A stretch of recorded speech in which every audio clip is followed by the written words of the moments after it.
held by some of the absolute best that this country's ever produced. And where's it now? It's around the waist of an actual kid.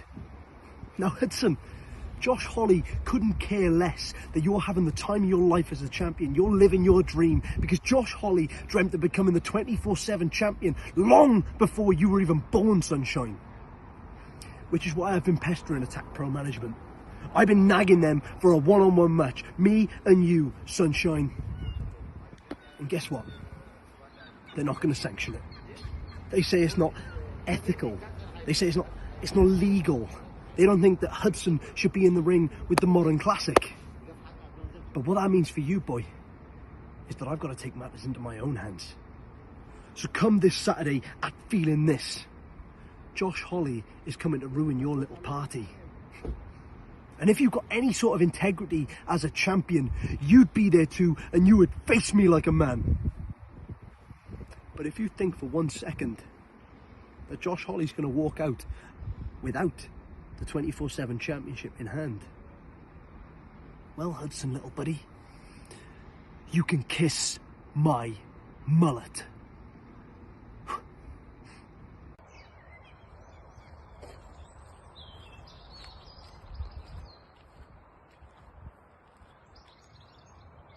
Why are you all acting so surprised for? Oh, I'm shocked. I can't believe it. There's nothing to be shocked, you. I was always going to come out on top. Because there are certain guarantees in life. Death, taxes, and Jay Joshua will be the Attack Pro Wrestling champion. But now Kid Like Us stands in my way. Well, at least I was thought it was Kid Like Us anyway. Please. You haven't even been Kid Like Us ever since you took off that mask. Because to me now, you're just another bum called Ethan. So May the 11th, I'ma catch your body. Say less.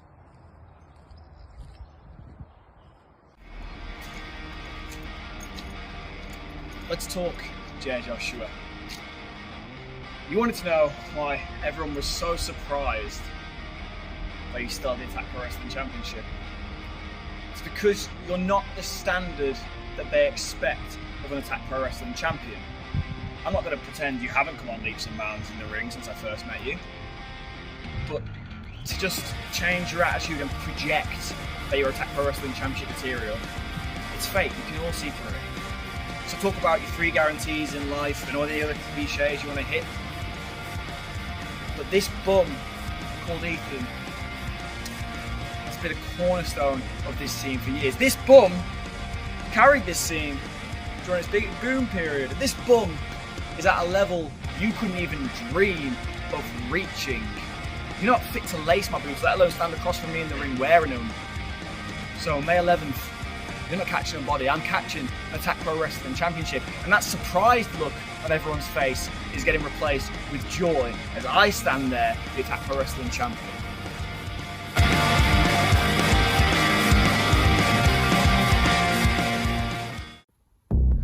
I was the inaugural Attack champion, the first one. I carried this promotion on my back. I made that belt relevant. And then at Mistletoe, on my return to wrestling, I had to sit and watch Nico Angelo be gifted that prize. First, by that parasite Nino Bryant, when he gave him his one apart. And then when Nico still wasn't good enough to get the job done, Elijah comes along and hands him his title opportunity. On a silver platter. I thought you knew better. Now, I thought I had taught you better.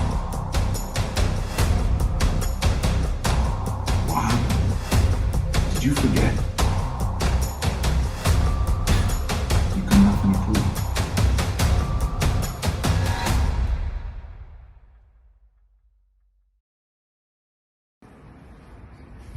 The Attack Pro Wrestling 24/7 Championship has been held by some of the absolute best that this country's ever produced.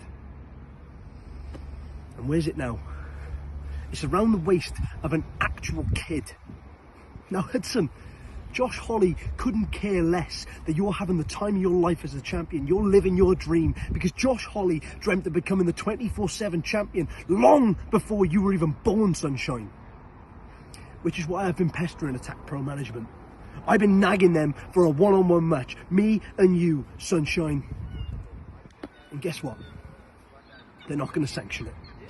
They say it's not ethical. They say it's not legal. They don't think that Hudson should be in the ring with the Modern Classic. But what that means for you, boy, is that I've got to take matters into my own hands. So come this Saturday at Feeling This, Josh Holley is coming to ruin your little party. And if you've got any sort of integrity as a champion, you'd be there too, and you would face me like a man. But if you think for 1 second that Josh Holley's going to walk out without the 24/7 championship in hand, well, Hudson, little buddy, you can kiss my mullet.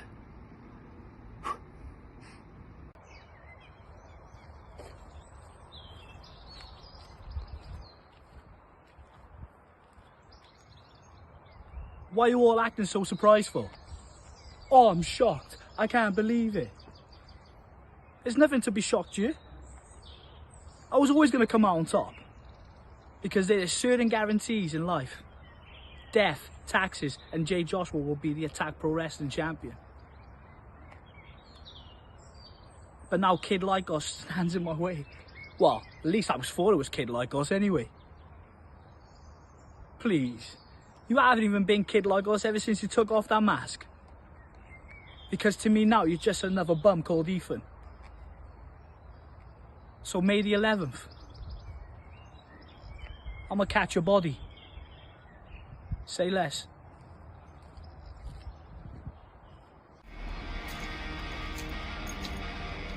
Let's talk Jay Joshua.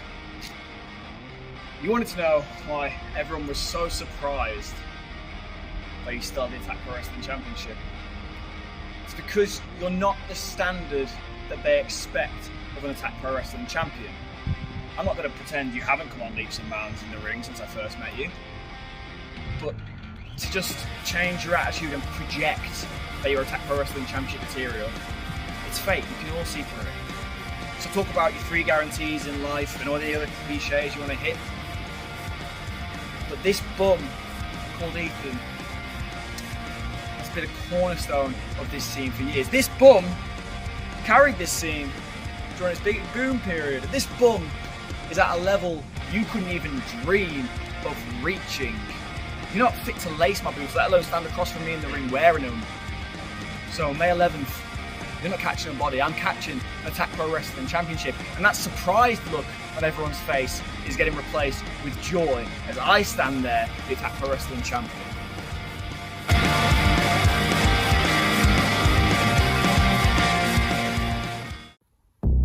I was the inaugural Attack champion, the first one.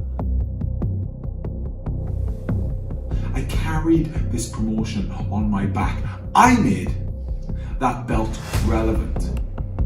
And then at Mistletoe, on my return to wrestling, I had to sit and watch Nico Angelo be gifted that prize. First, by that parasite Nino Bryant, when he gave him his one apart. And then when Nico still wasn't good enough to get the job done, Elijah comes along and hands him his title opportunity. On a silver platter. I thought you knew better. Now, I thought I had taught you better.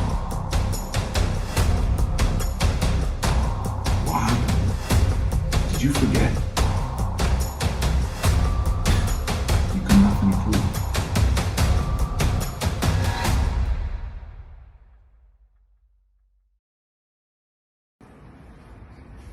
The Attack Pro Wrestling 24/7 Championship has been held by some of the absolute best that this country's ever produced. And where's it now? It's around the waist of an actual kid. Now Hudson, Josh Holley couldn't care less that you're having the time of your life as a champion. You're living your dream, because Josh Holley dreamt of becoming the 24/7 champion long before you were even born, Sunshine. Which is why I've been pestering Attack Pro Management. I've been nagging them for a one-on-one match. Me and you, Sunshine. And guess what? They're not going to sanction it. They say it's not ethical. They say it's not legal. They don't think that Hudson should be in the ring with the Modern Classic. But what that means for you, boy, is that I've got to take matters into my own hands. So come this Saturday at Feeling This, Josh Holley is coming to ruin your little party. And if you've got any sort of integrity as a champion, you'd be there too, and you would face me like a man. But if you think for 1 second that Josh Holley's going to walk out without the 24/7 championship in hand, well, Hudson, little buddy, you can kiss my mullet.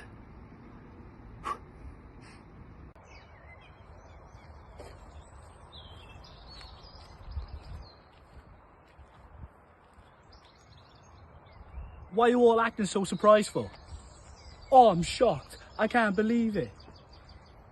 There's nothing to be shocked, you. I was always going to come out on top. Because there are certain guarantees in life. Death, taxes, and Jay Joshua will be the Attack Pro Wrestling champion. But now Kid Lycos stands in my way. Well, at least I was thought it was Kid Lycos anyway. Please. You haven't even been Kid Lycos ever since you took off that mask. Because to me now, you're just another bum called Ethan. So May the 11th, I'm gonna catch your body. Say less.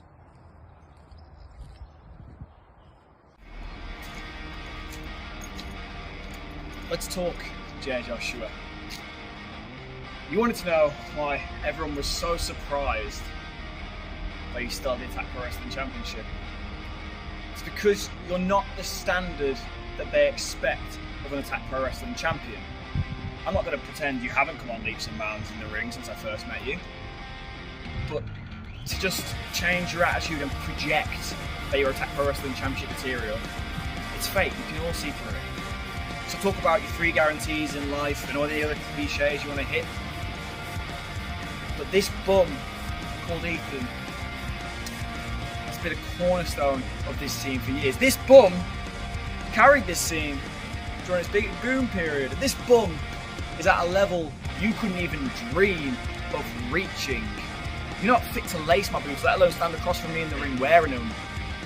So May 11th, you're not catching a body, I'm catching an Attack Pro Wrestling Championship. And that surprised look on everyone's face is getting replaced with joy as I stand there, the Attack Pro Wrestling Champion.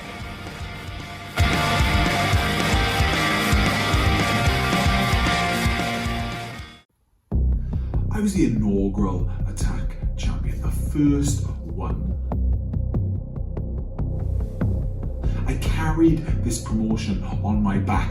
I made that belt relevant. And then at Mistletoe, on my return to wrestling, I had to sit and watch Nico Angelo be gifted that prize. First, by that parasite Nino Bryant, when he gave him his one apart, and then when Nico still wasn't good enough to get the job done, Elijah comes along and hands him his title opportunity. On a silver platter. I thought you knew better. Now, I thought I had taught you better.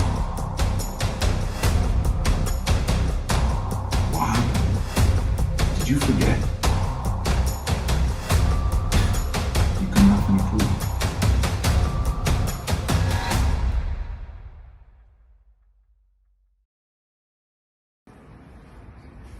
The Attack Pro Wrestling 24/7 Championship has been held by some of the absolute best that this country's ever produced. And where's it now? It's around the waist of an actual kid. Now, Hudson, Josh Holly couldn't care less that you're having the time of your life as a champion. You're living your dream because Josh Holly dreamt of becoming the 24/7 champion long before you were even born, Sunshine. Which is why I've been pestering Attack Pro Management. I've been nagging them for a one-on-one match. Me and you, Sunshine. And guess what? They're not going to sanction it. They say it's not ethical. They say it's not legal. They don't think that Hudson should be in the ring with the Modern Classic. But what that means for you, boy, is that I've got to take matters into my own hands. So come this Saturday at Feeling This. Josh Holly is coming to ruin your little party. And if you've got any sort of integrity as a champion, you'd be there too, and you would face me like a man. But if you think for 1 second that Josh Holly's going to walk out without the 24/7 championship in hand, well, Hudson, little buddy, you can kiss my mullet.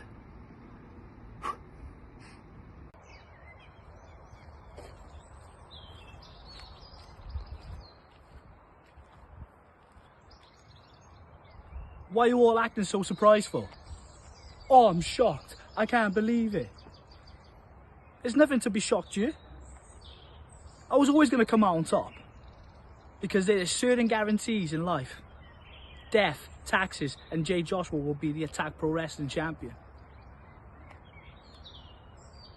But now Kid Like Us stands in my way. Well, at least I was thought it was Kid Like Us anyway. Please. You haven't even been Kid Like Us ever since you took off that mask. Because to me now, you're just another bum called Ethan. So May the 11th, I'm gonna catch your body. Say less.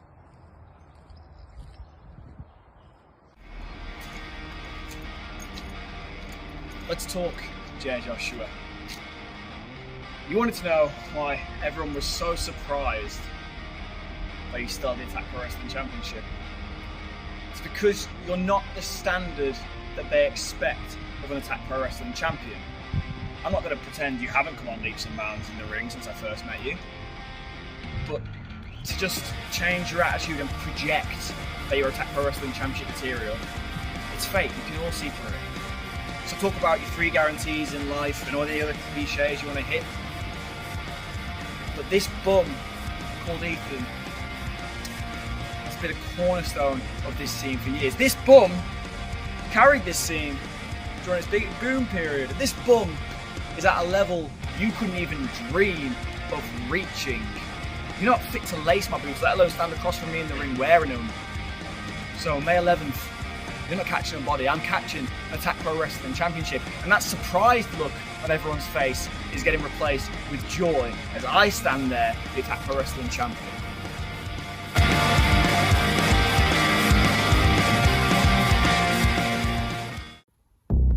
I was the inaugural Attack champion, the first one. I carried this promotion on my back. I made that belt relevant.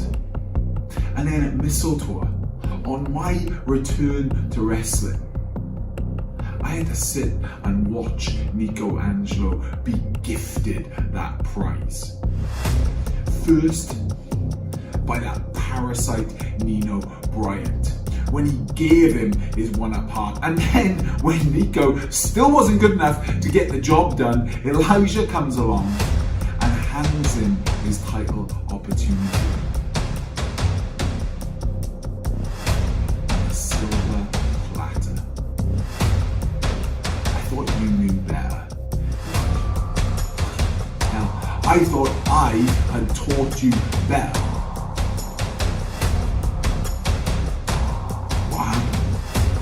Did you forget?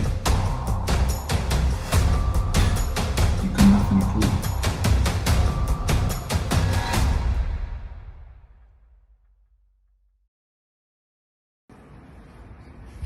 The Attack Pro Wrestling 24/7 Championship has been held by some of the absolute best that this country's ever produced. And where's it now? It's around the waist of an actual kid. Now Hudson, Josh Holly couldn't care less that you're having the time of your life as a champion. You're living your dream because Josh Holly dreamt of becoming the 24/7 champion long before you were even born, Sunshine. Which is why I've been pestering Attack Pro Management. I've been nagging them for a one-on-one match. Me and you, Sunshine. And guess what? They're not going to sanction it. They say it's not ethical. They say it's not legal. They don't think that Hudson should be in the ring with the Modern Classic. But what that means for you, boy, is that I've got to take matters into my own hands. So come this Saturday at Feeling This. Josh Holly is coming to ruin your little party. And if you've got any sort of integrity as a champion, you'd be there too, and you would face me like a man. But if you think for 1 second that Josh Holly's going to walk out without the 24/7 championship in hand, well, Hudson, little buddy, you can kiss my mullet.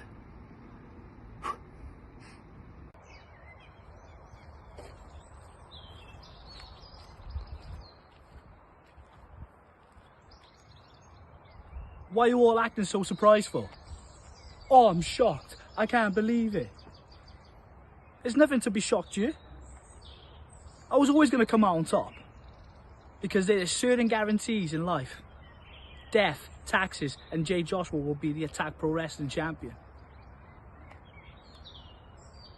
But now Kid Like Us stands in my way. Well, at least I was thought it was Kid Like Us anyway. Please. You haven't even been Kid Like Us ever since you took off that mask.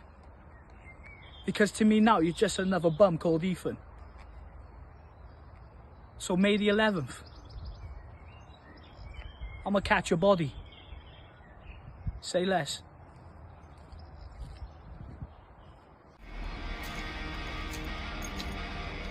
Let's talk, Jay Joshua. You wanted to know why everyone was so surprised that you started the Attack Pro Wrestling Championship.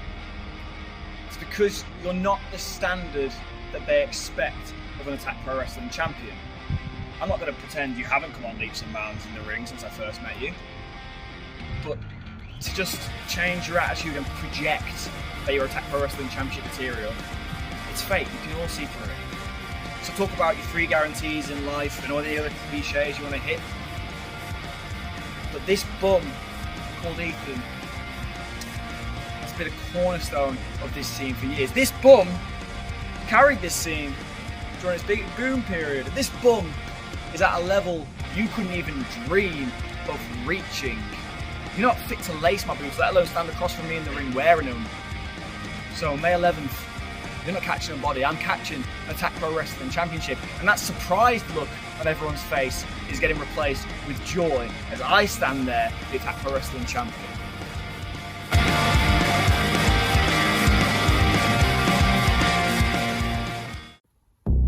I was the inaugural Attack champion, the first one. I carried this promotion on my back. I made that belt relevant. And then at Mistletoe, on my return to wrestling, I had to sit and watch Nico Angelo be gifted that prize. First, by that parasite Nino Bryant, when he gave him his one apart, and then when Nico still wasn't good enough to get the job done, Elijah comes along and hands him his title opportunity. A silver platter. I thought you knew better. Now, I thought I had taught you better.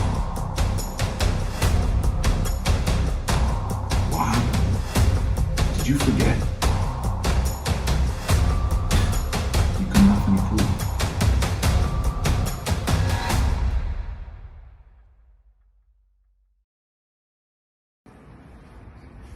The Attack Pro Wrestling 24/7 Championship has been held by some of the absolute best that this country's ever produced. And where's it now? It's around the waist of an actual kid. Now Hudson, Josh Holly couldn't care less that you're having the time of your life as a champion. You're living your dream, because Josh Holly dreamt of becoming the 24/7 champion long before you were even born, Sunshine. Which is why I've been pestering Attack Pro management. I've been nagging them for a one-on-one match. Me and you, Sunshine. And guess what? They're not going to sanction it. They say it's not ethical. They say it's not legal. They don't think that Hudson should be in the ring with the Modern Classic. But what that means for you, boy, is that I've got to take matters into my own hands. So come this Saturday at Feeling This, Josh Holly is coming to ruin your little party. And if you've got any sort of integrity as a champion, you'd be there too, and you would face me like a man. But if you think for 1 second that Josh Holly's going to walk out without the 24/7 championship in hand, well, Hudson, little buddy, you can kiss my mullet.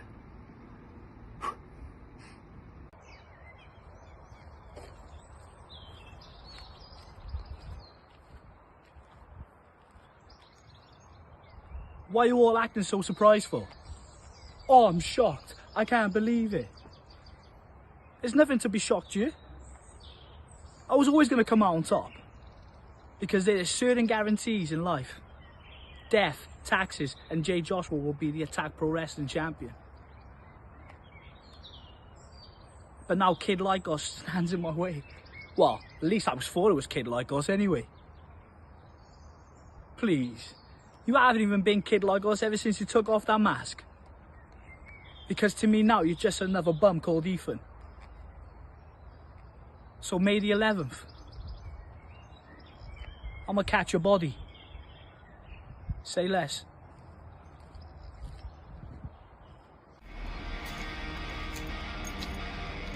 Let's talk Jay Joshua. You wanted to know why everyone was so surprised that you started the Attack Pro Wrestling Championship. It's because you're not the standard that they expect of an Attack Pro Wrestling champion. I'm not going to pretend you haven't come on leaps and bounds in the ring since I first met you, but to just change your attitude and project that you're Attack Pro Wrestling Championship material, it's fake. You can all see through it. So talk about your 3 guarantees in life and all the other cliches you want to hit, but this bum called Ethan has been a cornerstone of this team for years. This bum carried this team during its big boom period. This bum is at a level you couldn't even dream of reaching. You're not fit to lace my boots, let alone stand across from me in the ring wearing them. So May 11th, you're not catching a body, I'm catching an Attack Pro Wrestling Championship. And that surprised look on everyone's face is getting replaced with joy as I stand there, the Attack Pro Wrestling Champion.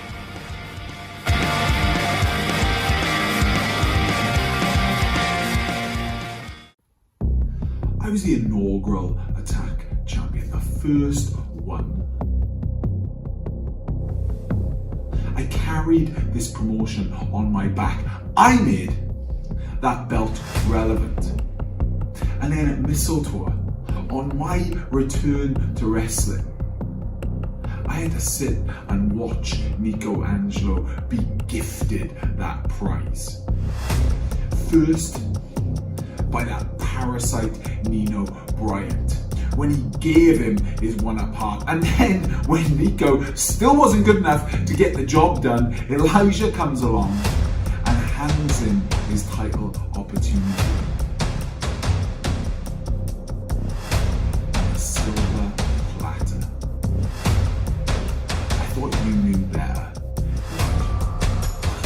Now, I thought I had taught you better.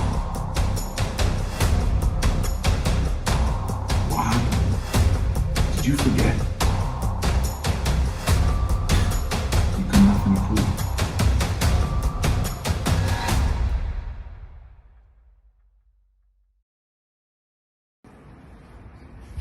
The Attack Pro Wrestling 24/7 Championship has been held by some of the absolute best that this country's ever produced. And where's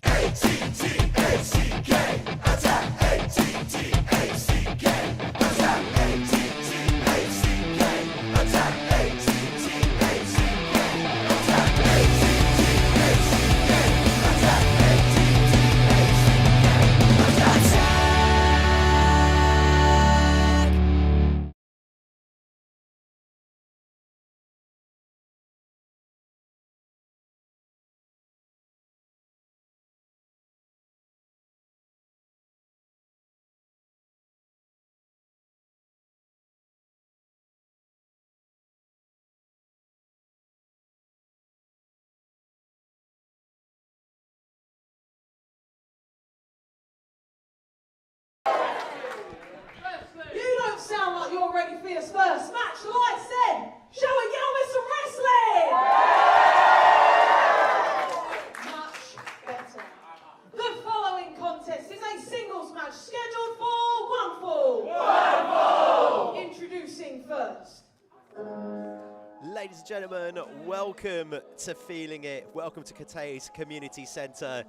It's Sean Thorne here, and alongside me is my long-esteemed broadcast colleague. It's sunny outside, there's a ray of sunshine in here. It's Mark Andrews. Hello, Sean, mate. How's it going? It's going very well. It's going very well. We've got a huge opening contest. A contest that's, you know, probably layered with a little bit of personal undertones as Elijah takes on Eddie Dennis. Yeah. This one has some history, I think, Sean. Elijah.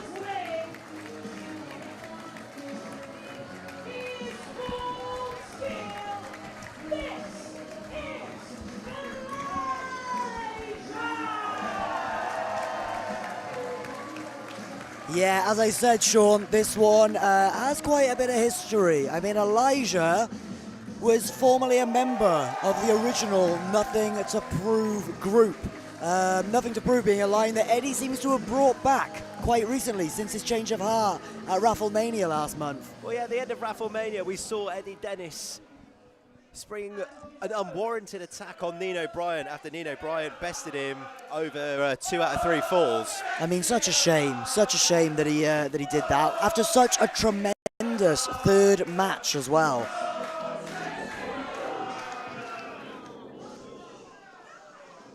What's this? Oh, here we go. All we've just heard there is that we've heard the party hard disappear to the chagrin. This is for some OG Attack fans, this is. I mean, don't get me wrong, Andrew WK Party Hard is a loved entrance theme here at Attack. But this one, this is for the OG Attack fans. And this is definitely probably to get in the head of Elijah. His old entrance music. He debuted to this music here at Attack Pro Wrestling years ago. So Eddie Dennis already coming in hard and strong with the mind games. And bit of a mixed reaction here.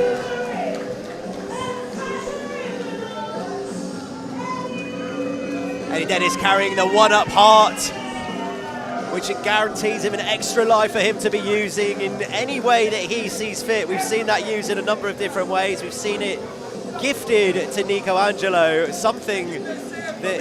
Hey, I'll look after it for you. Hey, what if I use it? Does it work that way? Well, I don't know. Is he giving it to you, sort of Nico Angelo style? But we heard from Eddie Dennis that he had a grievance with the way that Elijah gifted Nico Angelo his Christmas gift. That Nico Angelo was gifted the one-up heart by Nino Bryan. I mean, I feel like there's been a lot of wholesome moments in Attack Pro Wrestling in the last year or so. But the help of Nino Bryan and Elijah and everyone else who helped Nico overcome the Wild Boar and win the Attack Pro Championship last year, it was beautiful. One of the most beautiful things I've ever seen in wrestling, not just here in Attack Pro Wrestling. So the fact that Eddie seems to have this problem with it, I mean, personally, I think he's just got a chip on his shoulder. I think since his return, things haven't gone the way he planned. Well, Eddie Dennis, I don't think feels like he's been gifted anything in Attack Pro Wrestling, when maybe if anybody was to be gifted anything, an inaugural Attack Pro Wrestling champion feels that he's built this company on his back. Yeah. And I mean, the crowd. Definitely maybe on the side of Elijah here. And he is sexy, Sean. He's a sexy man. what a chiseled specimen Elijah is. You'll see in this contest, if you're first time seeing Elijah, this is a man who makes wrestling look easy. Yeah. He's in the best shape of his life, old Elijah, as well. One of the most phenomenal all-round competitors, I'd say. Elijah making some of the hardest techniques look so simple. And that's what's given him an edge recently. Yeah, it really has. I mean, here's the thing. Elijah came into the business a little bit more of a brawler, you know what I mean? A guy who would use his fists more than his athleticism. But I think over the years, he's really found himself as an athlete. Because the way he moves around the ring these days, he's really honing his craft. Yeah. You know, I've been in a training environment with him, and he's always working on using the ropes to his advantage.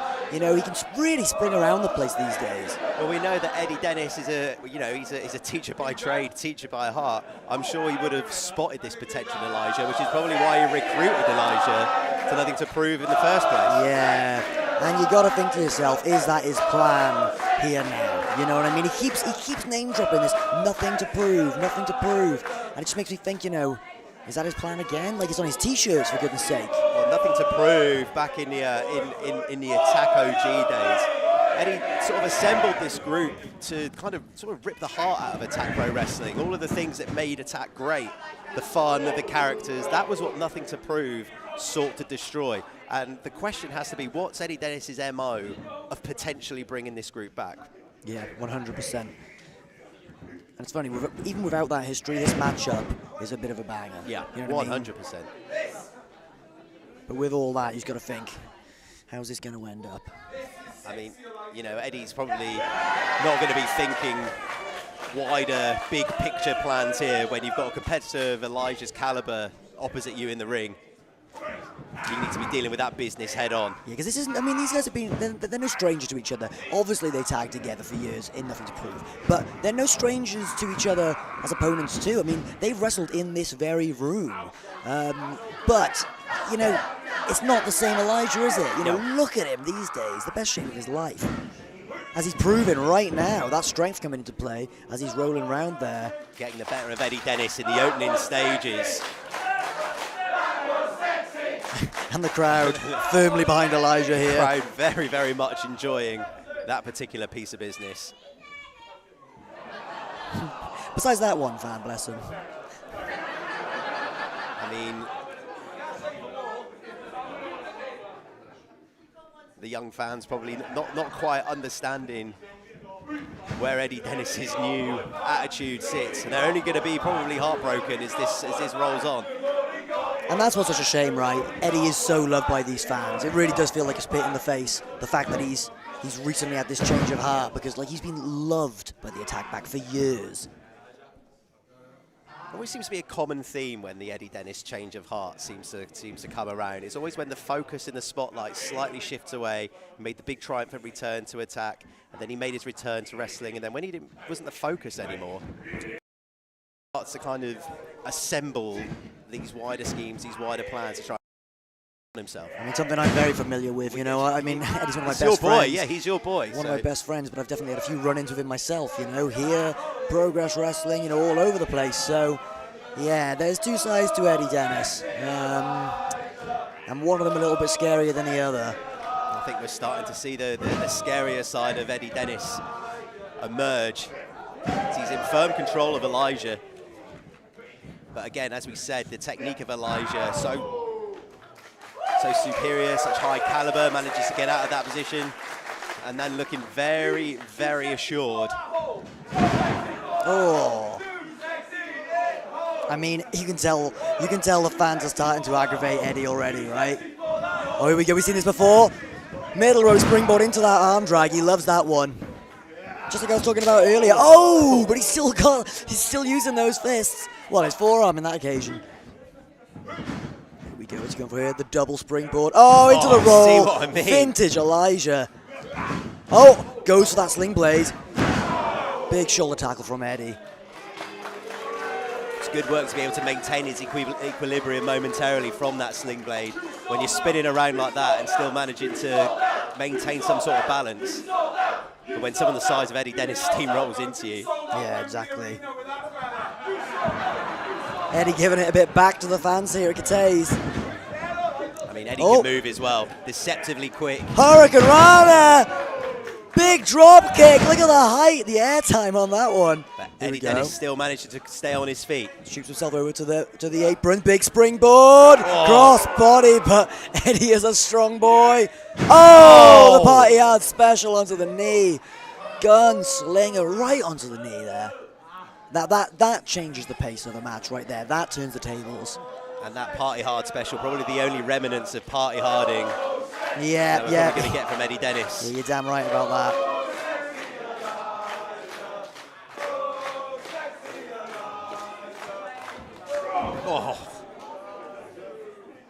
Eddie Dennis knowing the importance of just staying on Elijah at this stage.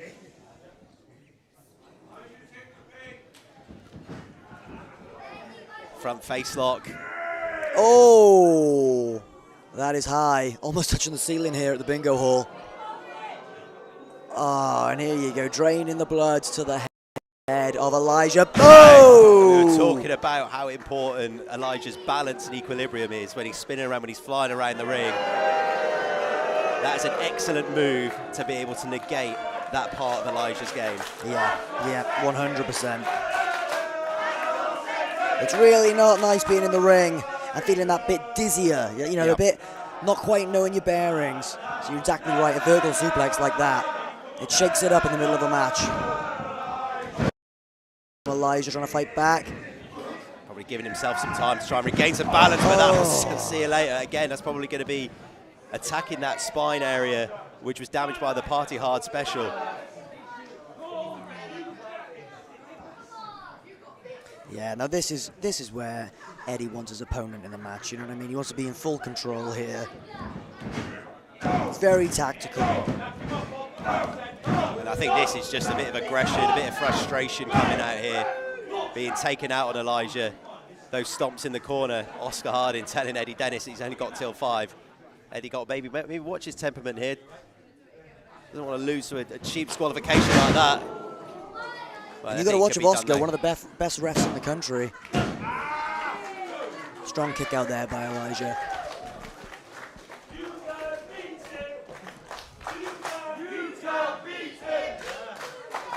Do you reckon this might be like a test for Elijah, just in Eddie's brain, just seeing where Elijah is? I mean, for a lot of Elijah's renaissance in Attack Pro Wrestling, Eddie was away from the business. Yeah, that's very true. You know, Eddie had a huge influence on Elijah when it was early in his career, when he first got into the business. When he came in to Attack Pro Wrestling, he's a very bitter man, to be honest. And, you know, he's developed not just as a wrestler, but as a person in front of our eyes here at Attack Pro Wrestling. I mean, last year, for example, we saw this guy go from struggling to get a win, having only losses for the entire year, until really changing his attitude until the last day, you know, the last show. And on Mistletoe Night 2, karma came through and paid him back, and he won his first match with that Christmas Rumble.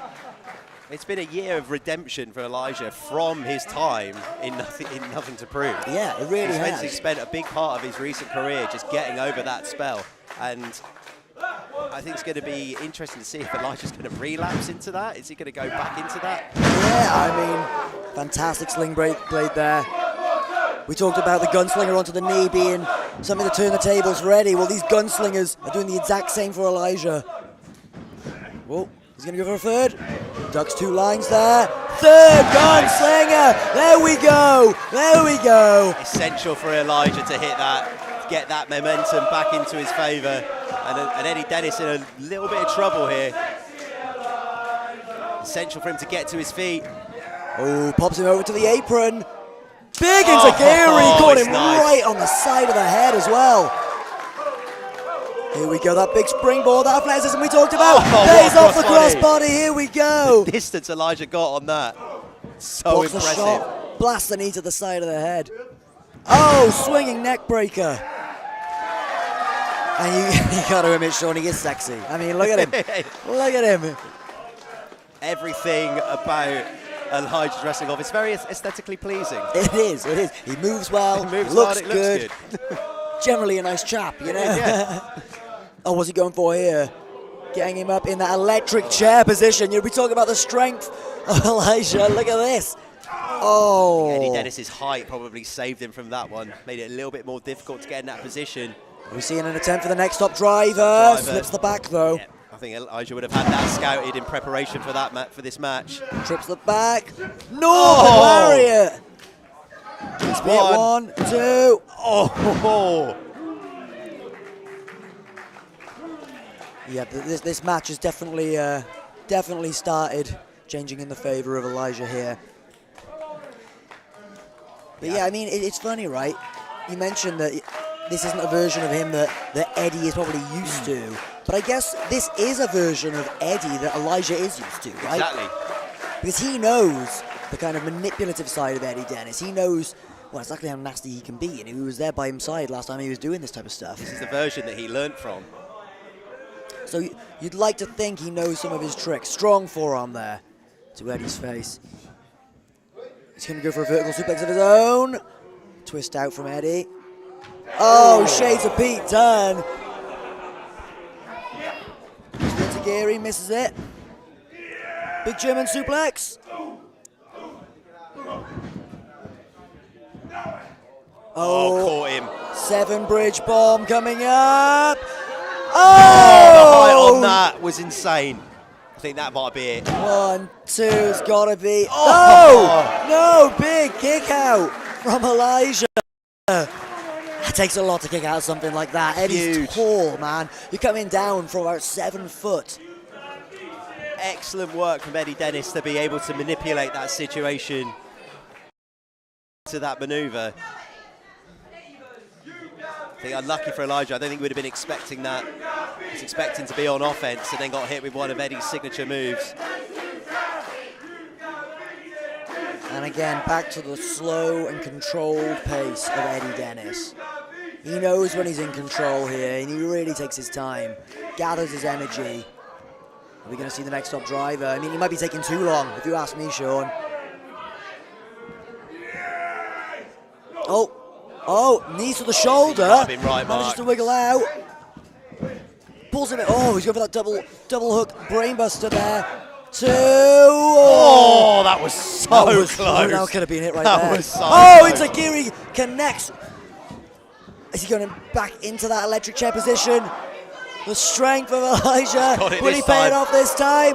Will he pay it off?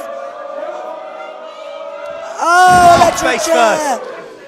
Another 7-foot drop there, this time with Eddie on the receiving end. Could this be it? Big kick out. These pins are getting close, Sean. I honestly feel like the next big move of the match could be the finish. And that is definitely going to be racing through both of their minds. I mean, you've been in situations like this when you're in the final stages of a contest. You're mentally spent. It's just, and it's so hard to dig deep and get that second wind. It really is, you know. Becomes less of a physical battle, more of a mental battle at this stage. Your body's aching, 100%. exhaustion raking through your body, but you need something big. Blasting forearms now.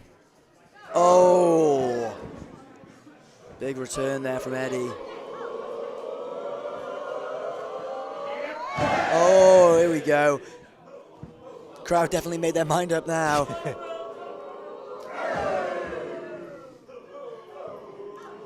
I mean, those are big forearms that Eddie's are swinging as well. I don't know how many of those can you take, but it looks like Elijah might have been on the advantage of that exchange. Which surprises me, because as I said, the size difference alone would make me think that, you know, he must be really swinging for the fences here.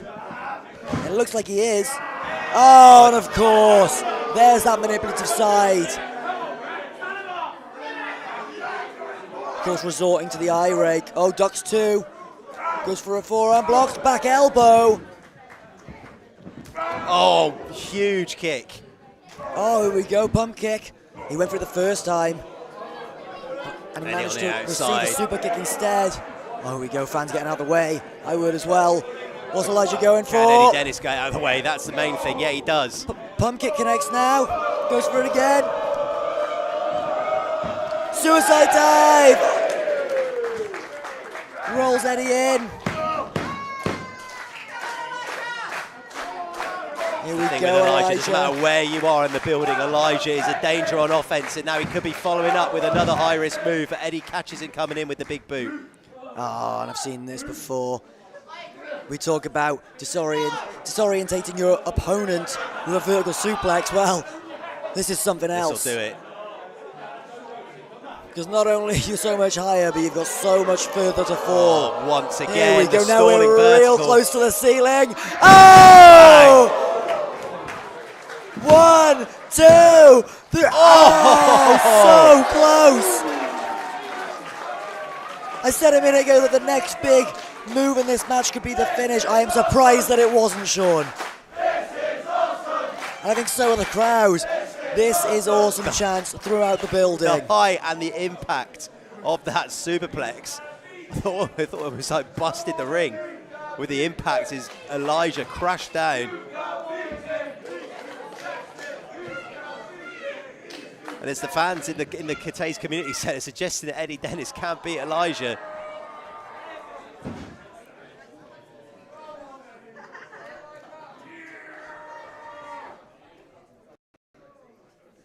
Oh! Right to God. that part of the back Echoed across Cathays bingo hall. that Eddie's been working on all match. Oh, that 7 bridge bomb. Are we going to see it again? If we Into the corner. Oh, Hurricane Rider. He reverses it. Come on, Elijah. Essential Come on. from Elijah there. This is what you need. Here we go. This is your opportunity, kid. Big drop Can kick in he the corner. capitalise? Drop kick to start things off. And Eddie Dennis knows he's in a whole world of trouble, just clinging onto the ropes for dear life. Elijah can't separate the grasp. Plants an elbow straight to the temple of Eddie Dennis. And look at Eddie Dennis, how smart this is. Clinging onto the ropes. That opportunity that Elijah had just disappearing as Eddie Dennis intertwined in the ropes. The best way to describe him, Sean, is smart. He's been doing this a while. Oh! Whoa. Talk about being smart. I mean, not something I approve of. Getting. Oh, no! No way. There's nothing smart about that. Referee Oscar, attack official here, does not see it. Oh, come on. As if this is it. Oh! Oh my good lord! Oh! So it's gonna be it! Oh! He went for the 7 bridge bomb, twisted it into a crucifix driver. What a reversal! Talk about scouting your opponent. Every time Eddie has been going for signature manoeuvres, Boots. Elijah's been having them scouted and turning them into dangerous offense. But he to the needs face. that final flourish. Oh! He's got it. Has to have it in the bag. No! And a Shattered Dreams-like position takes him to top rope. Oh, what's What this? is this? We saw this against Nino Bryan. Reverse 7 bridge bomb. Oh, right Face into first into the turnbuckle. Oh no! I think I know what this is. Last stop driver. Jesus. 1, 2, 3. is it. Oh, what an effort from Elijah. Well, I think the tone has been set for this evening, Mark. And I think Eddie Dennis has got to be looking at Elijah and thinking just how far Elijah has come as a competitor since their last affiliation. I mean, if you ask me, Sean, the best man did not win in that contest. You know, don't get me wrong, an absolutely incredible opening match here. Very hard hitting, very back and forth. But if it wasn't for getting the ref involved, if it wasn't for, you know, low blowing Elijah towards the end there, I think we would have seen a different man with his hand raised. Well, Eddie Dennis utilising the dark arts in the short term, but what is the big picture look like for Eddie Dennis's plans in Attack Pro Wrestling? And does this man Elijah factor in them in some way? And is the past going to come back to haunt Elijah? The past that he spent so long trying to escape at Attack Pro Wrestling. And what is being said here? Yeah, what's he whispering to him? You know, he just kicked this guy between the legs. Well, I think what you alluded to earlier, Mark, about that past allegiance between Elijah and Eddie Dennis. I mean, the fans seem to be trying to persuade him to. I mean, I'm not sure how I feel about that. Sean, I'm going to leave you to the rest of the show. Thank you for commentating this first one with me anyway. It's been a pleasure as always, Mark. As we wait our next broadcast partner, the question remains, what is Eddie Dennis's current MO at Attack Pro Wrestling? Your second match of this evening is a singles match scheduled for one fall. Introducing first.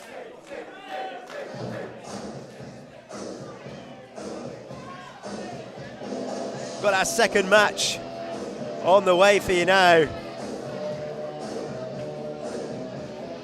And in comes a competitor who I'm very much looking forward to seeing. You may not agree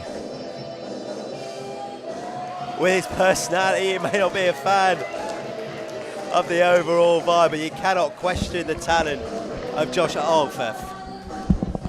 I've just been joined by my next broadcast partner, and it's Larry the Caddy. Hey, Sean, thank you for having me. In the corner of my eye, I saw the glint of a golf club. Look, I need it for protection. There are some big, scary wrestlers around, and I'm only just a caddy. I'm not a wrestler. I need to be protected. Well, your reasoning for being that, is it purely broadcast centric, or is there a different MO here? I don't know what are you accusing me of here, that Josh Holly has quite clearly called out Hudson, the fake 24/7 champion, our belt, Mr. McSwing's belt.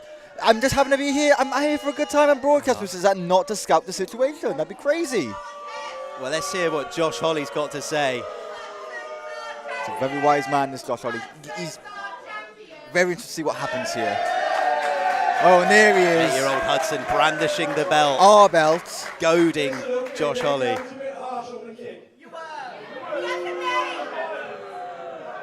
Hudson, I'm not expecting you to fight me here, buddy.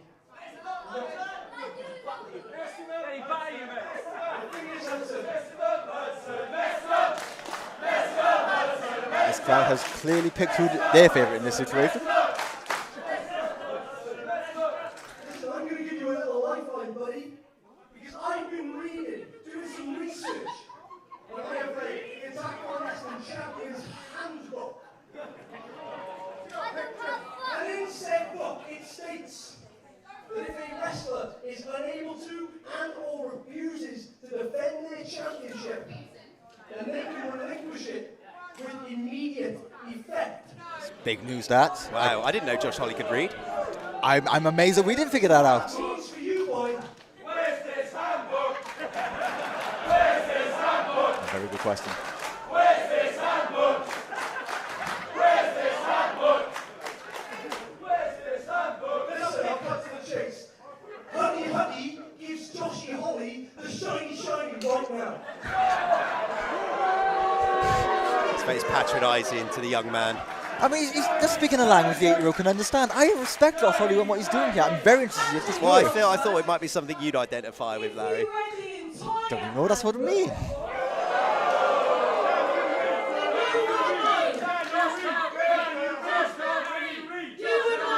Clearly states that a member of the roster can defend the belt on behalf of the champion. Well, who's going to come out and face Josh Holly? Oh no.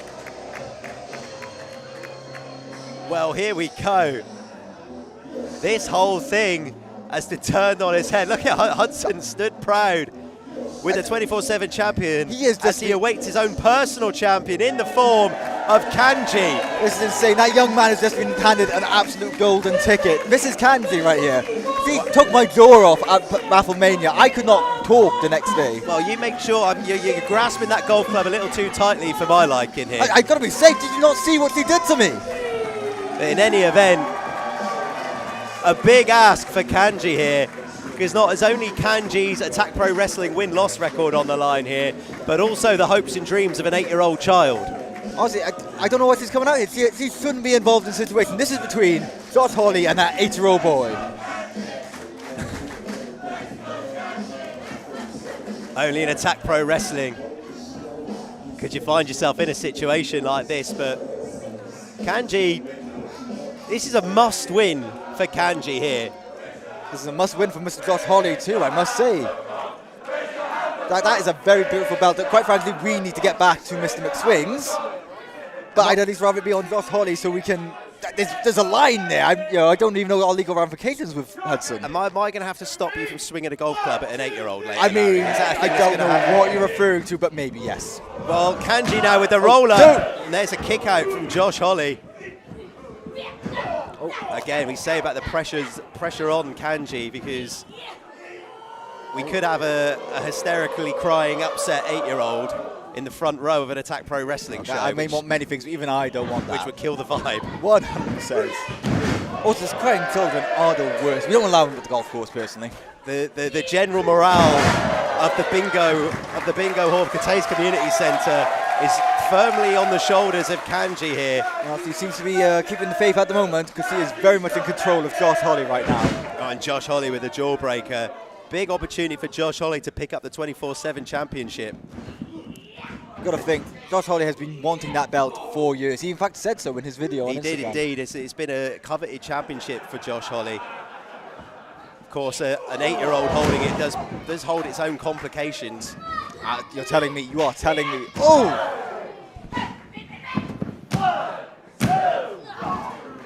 And there's a kick out from Josh Hawley. So who's paying you to be here today, Larry? Is it Chips or is it the good folks at Attack Pro Wrestling? From what I understand, I am here representing Tip McSwings. His paycheck is still being paid while I am here to cover for him while he is so you're on the payroll. You're on the McSwings payroll. Sure, we'll say that. It's exposure is what I'm being paid in. It's working for me though. Like I'm getting recognised some places. I hope all those golf clubs you're taking to the face are worth it. It's Kanji now. Sends Josh Hawley to the outside. As long as I can be used to my personal hero, Tip McSwings, it's all worth it in the end. And if we can get his title back, that's I'd rather that be Josh Hawley to me right now. That is a bad time to be Josh Hawley at the moment. These fans, savages, requesting it never strike. Oh, the thumb. Could feel that one at the broadcast booth. It was not. Repercussions all over the place. And Josh still in a very precarious position here.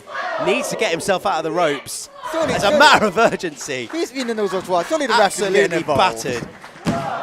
It's not enough. He just wants that belt. And I wouldn't get it off the 8-year-old, because quite frankly, it's easier to deal with Mr. Josh Hawley than it is an 8-year-old. Well, he's going to earn his opportunity at that belt.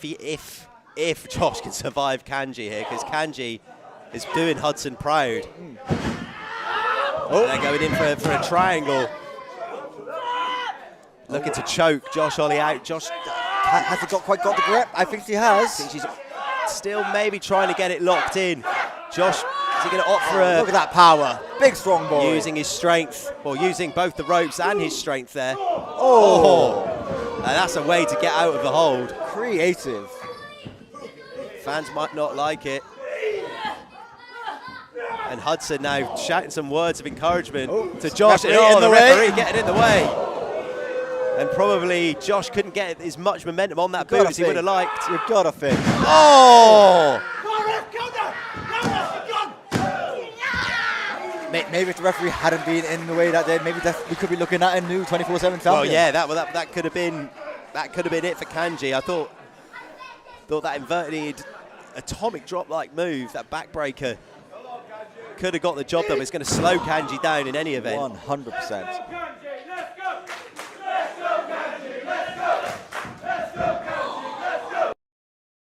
Another knee to the midsection of Kanji. Keeping that pressure on.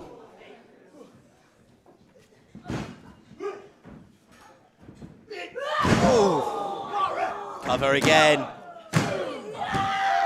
And again, Josh Holly just a second away from being 24/7 champion and having a crying child in the front row. Hudson's got to be worried. You can't be. We're all worried. We're all worried, Larry the caddy. Not even I'm a little worried. I don't want to cry and foul. It will spoil the mood. And that should give you an indication of the stakes here, that even this is beyond Larry the caddy's moral compass. A man who's smashed people in the teeth with golf clubs, but the crying 8-year-old is where Larry draws the line. No, they're adults. They're pure wrestlers. They're allowed to hit me. I'm allowed to hit them, is what I've been told by a lawyer. Josh Holly now. Kanji in the ring. Oh!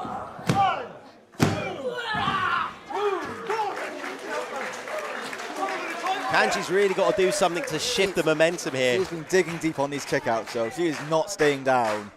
And she doesn't have a caddy to be able to turn the tide on her behalf. That's on her. She is perfectly welcome to hire her own caddy. But she's just not as smart as Mr. McSwings. No one is. Snake eyes from Josh Holly. Ropes. Oh, looking for that boom. Would have caught. Kanji had that scouted on that second time. Josh managing to get the full momentum. Got to say, it's impressive stuff from Josh Holly. He's a very impressive man. I was in that. He was part of that. Quite frankly, what I'm going to call it an assault I received on the Wrestlemania Night 1. He knows his business. He does indeed. Very competent wrestler. But needs to be turned into a victory if he's going to be walking out with Hudson's 24/7 championship. Was exactly what Kanji needed. She has created distance, she created air, and now she is on the assault.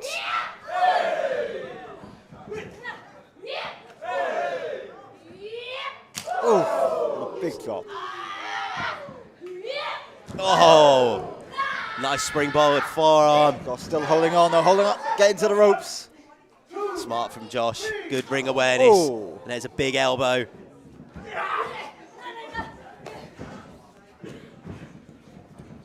Nice from Kanji. Oh, what a German suplex. And that is the exact sort of move Kanji was looking for to get the momentum back in her favour. Fully swings in her favour here. And Hudson is looking thrilled. His title's on the line here. Oh, over she goes. Oh! And our fans getting a front line view of our wrestlers. Suicide dive by Kanji. You've got to imagine, you're an 8-year-old watching wrestling anyway is mad enough, but your own title's on the line. It's going to be going through your head. Big spear. Big spear. 1, 2. Oh, and Josh Holly just kicking out. I don't know how these people do it. How do they kick out of these moves? Quite frankly, they should be putting them down for 50.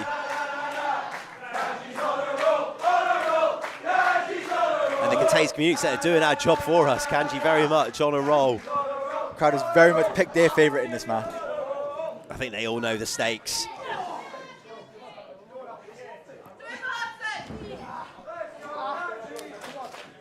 And another one of those huge chops. Sending the oxygen flying out of the lungs of Josh Holly. Would not want to be Josh Holly right now. Again, just trying to catch his breath back from that shot. Look at him, just sucking in air. Distance. Oh! Oh, big DDT. That could be enough. 1, 2. Oh, thought we had a new 24/7 champion. Again, not giving that Kanji room to be right on her here. Oh, that's got to be it. Surely that's it. Hudson looking very worried in that front row. But that's picked him back up. Honestly, this is unfair to the child, I feel like. Can you imagine the anxiety at 8 years old watching someone else defend your belt? The pressures of being champion, Larry the caddy. I partially know it briefly. I was meant to pass that off to Tip McSwings. I got ambushed. Heavy is the head that wears the crown. Don't I know it. And now Josh Holly looking for a figure 4.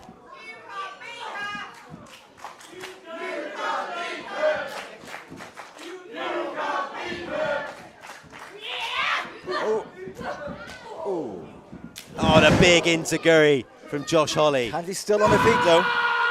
Not anymore. I spoke too soon. Oh, and straight into the choke. Straight into the choke. She's got locked in this time. Can Josh Holly hold on? Or will a child's dreams be shattered? Oh, up she goes. Oh. Hurricane Rana and still locks it in. Come on. And back to the toe. Back to the toe. Oh, Kanji's shoulders down. Had to release the hold. Be careful. Needs to be careful He's with getting that. nervy now, Larry. Hear it in your voice. You're worried. Very worried. Oh, big elbow drop.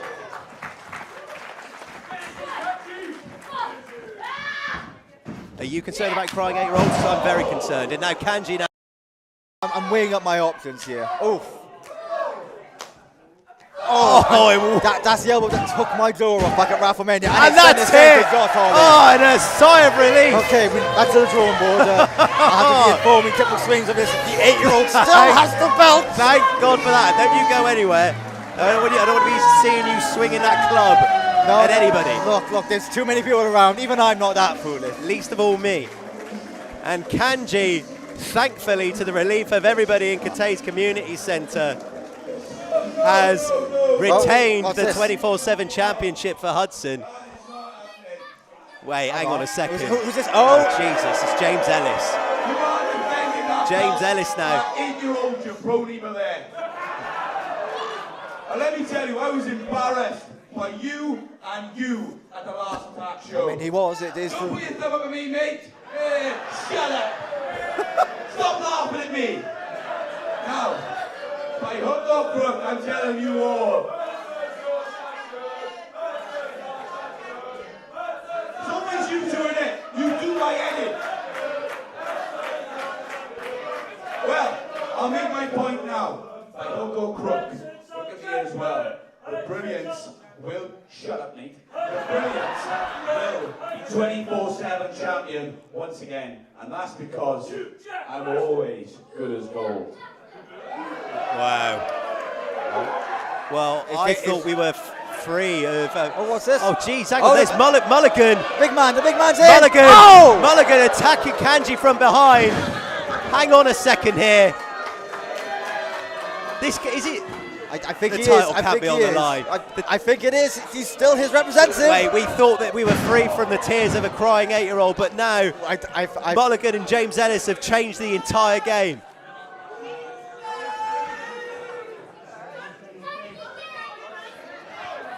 No! Free! Oh, for God's sake! Oh, God. No, James, man, surely not. The James is no, he's not going to take it from the child. You can't do this. I mean, he can. He's the champion now. Yes. No! Oh my God! What is going on here? He's the 24/7 champion now. As if that's just actually happened, though. I need to inform Mr. McSwings. I need to. Well, hang on. Oh my God! Do you think I could sneak in? No.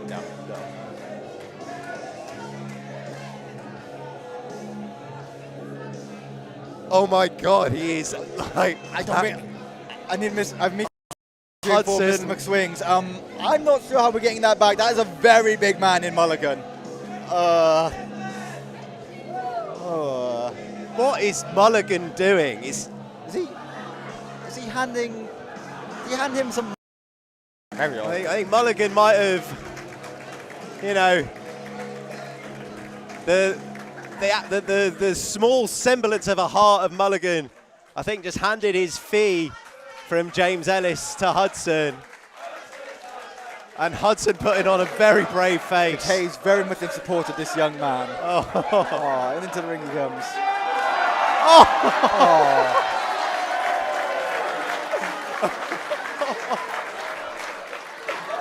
That is one of the most wholesome moments I've ever seen in a pro wrestling ring. I think, did Hudson just give Kanji the tenner for I think he might.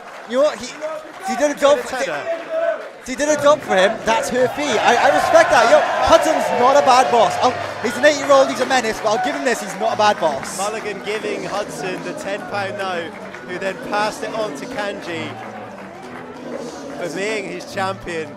Wow. Well, this is wild. I need to update Mr. McSwings. This is unprecedented. I think this might even warm the heart of Mr. McSwings. I doubt it. He has a conservative lifestyle. He doesn't like to see people handing money to others. In any event, Kanji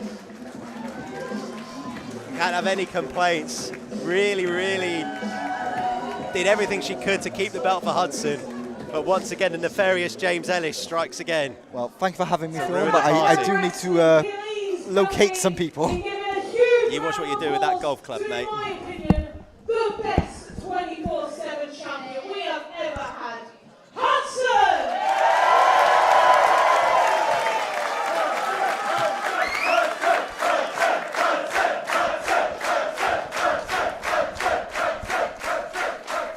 Hudson, buddy, you'll always be our champion, mate. You will.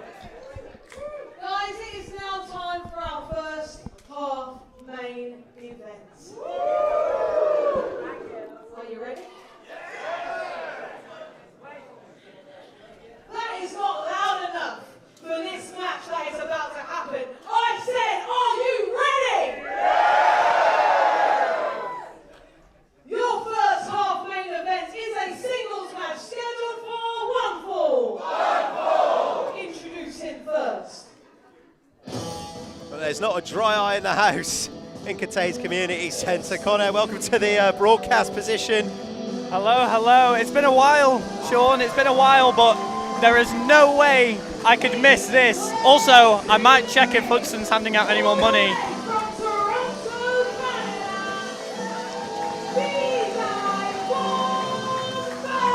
Canada, Vaughan Vertigo in the midst of his European tour.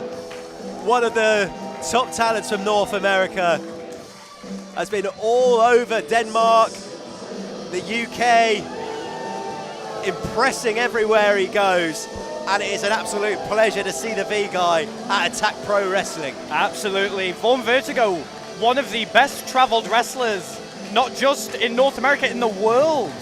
We last saw him here at Goosebumps, tagging with his tag team partner Gabriel Flairza, but since then, he has been on the run of a lifetime. He's wrestled Mustafa Ali, he's wrestled Alex Shelley, he's wrestled Trent Seven. Big match situations are Vaughan Vertigo's bread and butter. And there's going to be no different here as he faces Dani Luna. A star that is just consistently on the rise.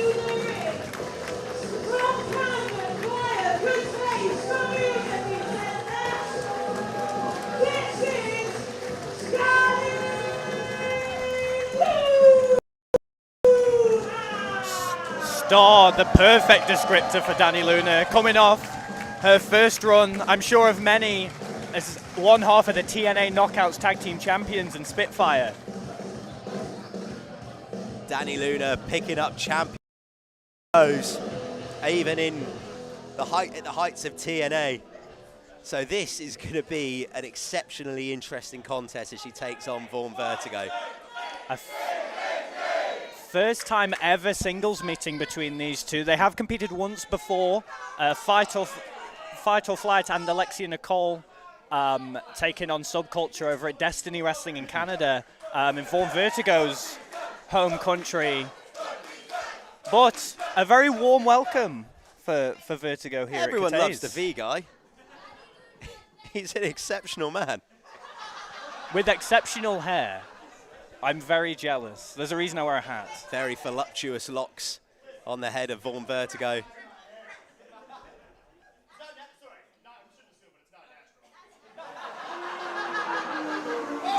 Well, questioning the validity of Dani Luna's hair colour here. Right.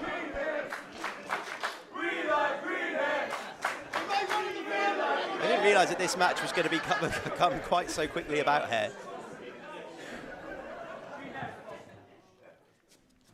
And now here we go. Dani Luna, the powerhouse of Subculture, demonstrating that strength in the early stages of this match. See, Dani Luna's not here for a hair argument. She's here for a fight. Tape fists today, if you've noticed. Well, that suggests something. Read between the lines. Exactly, there. exactly. Dani Luna recently just a whisker away from being a Attack Pro Wrestling champion. Just falling short to Nico Angelo. We'll want to regain the momentum that she built up before that championship contest. We'll want to get back in the hunt for that as quickly as possible.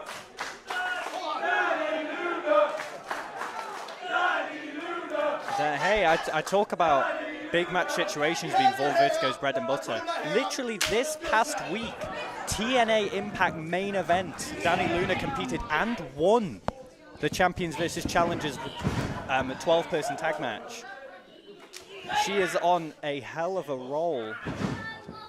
And some beautiful technical wrestling to start the match off. That's going to be in the mind of Vaughn Vertigo as well. He's going to know that a win here will be huge for him. Absolutely, you never know who's watching. Exactly, you never and know who's watching. His growing global reputation. A win over Dani Luna, with the form that she's on, would get people talking for sure. But also, I know Vaughn Vertigo as a competitor, as a person. He wanted to get the win, but he's also going to want to put in a performance as well for the Attack Pro Wrestling faithful. And I'm under no doubt that's what we're going to see tonight. Still very neck and neck, 50-50 to start off this match here. And hey! That's why we're talking about the hair. The hair coming into play. Well, Vaughn's tied those locks up. And there you go. The hair coming into play once more.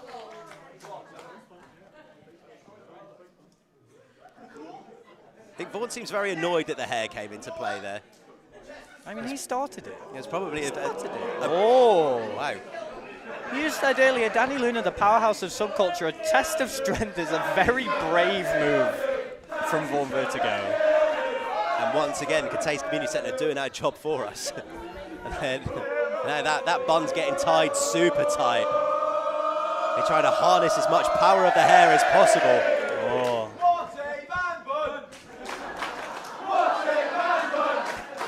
The eyes, it was like a modern day Rock Hogan. Okay. Here we go, looking for connection here to start this up. First go extra powers of strength. There we go, connection made.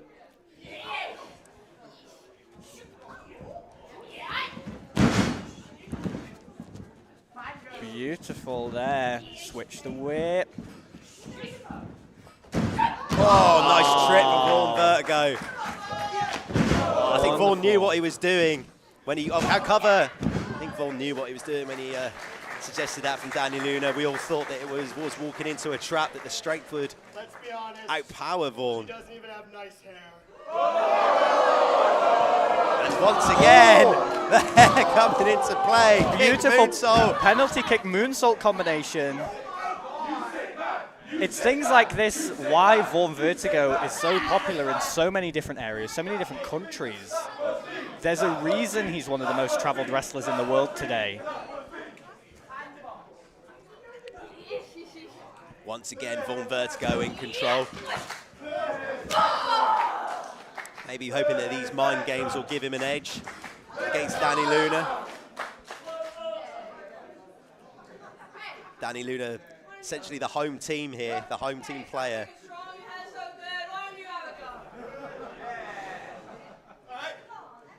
Vaughn hoping to try and gain some sort of psychological advantage in any way, and it seems to be based in the hair. Very much hoping Vaughn Vertigo has another plan B here. There you go. And there it is! And the crossbody ineffective.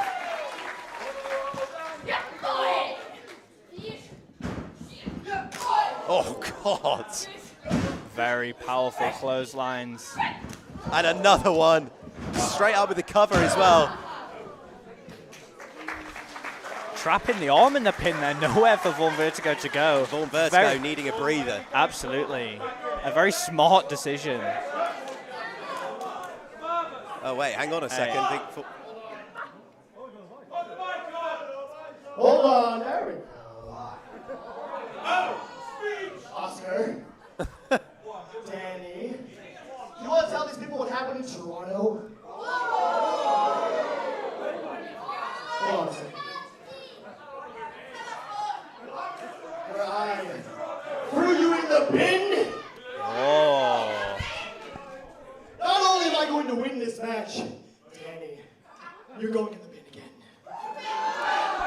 Strong words from Vaughn Vertigo. Where's he getting a bit? He's got a bin! If you don't follow Vaughn Vertigo on Twitter, and you should do, by the way, Vaughan Vertigo did say that he was going to put Dani Luna in the bin. I didn't actually think that that was going to be a literal bin. Yes. I thought we were talking in metaphors here, but...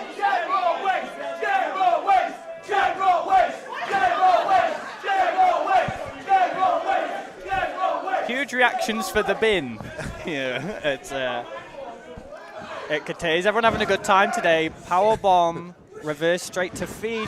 Oh, nice. Gorgeous calf Eat kick. that calf. I mean, this match has been full of surprises. Oh. It really has. That wonderful welcoming reception that Vaughan Vertigo received about 5 minutes ago is completely out of the window and in the bin. It very much is in the bin. Could he be in the bin later in this match? I think someone... It's become a bin match. It's not in my list of scheduled events. Would a bin match have the same rules as a dumpster match? I mean, one would assume. But we don't want to get distracted with the real... Well, there's cover.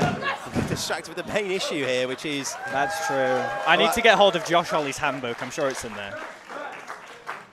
Well, now Vaughan Vertigo going back to the bin. A rather modestly sized bin for containing a professional wrestler. Yeah, I would say. I feel like he may have sized down here. Oh my hang on, goodness. we've seen this before. Vaughan Vertigo battling out. Hanging Dani Luna up on the top. Here comes Vaughan. Springboard, moonsault, Beautiful. cover straight away. 1, 2. Again, that's the sort of offense Vaughan Vertigo is going to want to look for to secure a victory here over Dani Luna. Doesn't want to get too distracted with the horseplay here. Absolutely. I'm starting to doubt Vaughan Vertigo's motivations here. Is he here to win this match? Is he here to get a statement, textbook win over a former TNA Knockouts Tag Team Champion? Or is he here to put somebody in a bin? Now, I'm not 100% sure which way we're going here with Vaughan Vertigo. I mean, I don't believe the two need to be mutually exclusive.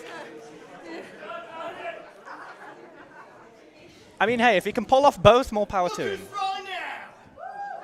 I mean, when on these European tours, Vaughan Vertigo wants to make statements, he wants to make memories, but the memory here might be him getting splattered in the middle of the ring at the courtesy of Dani Luna's suplex. Stalling Vertical. He's been up there so long, his memories are falling out of his head. And he'll want to forget that one quickly.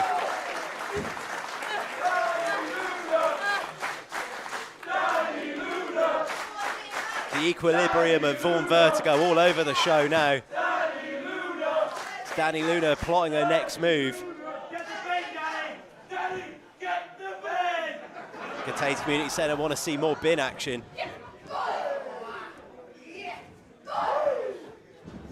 This match, tide's turn. This is all Dani Luna at this point. Yeah, and Vaughan's, you don't want to get into a fist fight with Dani Luna. The bin might be Vaughan Vertigo's only hope here. Big clothesline.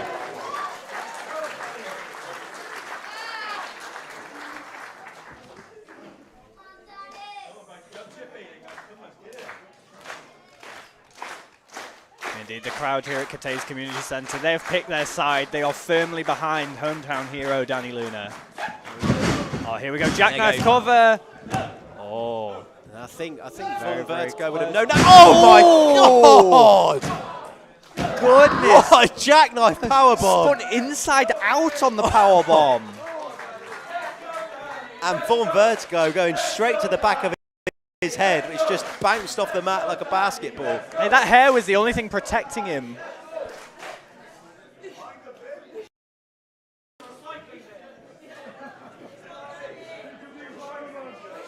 Vaughan needing the assistance of the ropes to get back to his feet after that. Nice, big kick. Huge kick. Didn't quite catch the discus lariat. Springboard off the ropes. Powerbomb. Beautiful. A kick out there. Rebound Blue Thunder Bomb. Incredibly innovative in her offense is Dani Luna. And again, Vaughan Vertigo going straight to the back of that head, which got rocked. Probably with that and in conjunction with the powerbomb. Powerbomb left, right, and centre. Vaughan's in big trouble here. Currently, I don't think he knows which country he's touring you in. can see in the legs. Jelly legs. Oh. Adjusted. I don't know whether he got out of the way or managed to fall with style. And now. Oh, beautiful. Lovely stuff. Oh. Head scissors straight into a rings of satin. And now Dani Luna. It's a long way from the ropes. Right, slap bang in the middle of the ring. I think this could be it. Absolutely. You could not be in a worse position if you were Dani Luna. This is bad for Dani Luna. After being in control for so much of this match, is now in a position where she could lose by submission. And I think she's going to have to rely on her strength game to get out of this. And it seems to be working at the moment. Back up to her feet, rolling Vaughn Vertigo out of that submission. Vaughn catches the arm again. Managing to escape, creating that distance. Very smart here for Vaughn Vertigo. Oh, straight outside. And now here Sends goes her out. Vaughn flying. Beautiful. Oh. Landing directly on his feet. Seems that he's finally gotten back on track here. But Dani Luna, like a cruise missile. It's like having a cement block thrown at your head.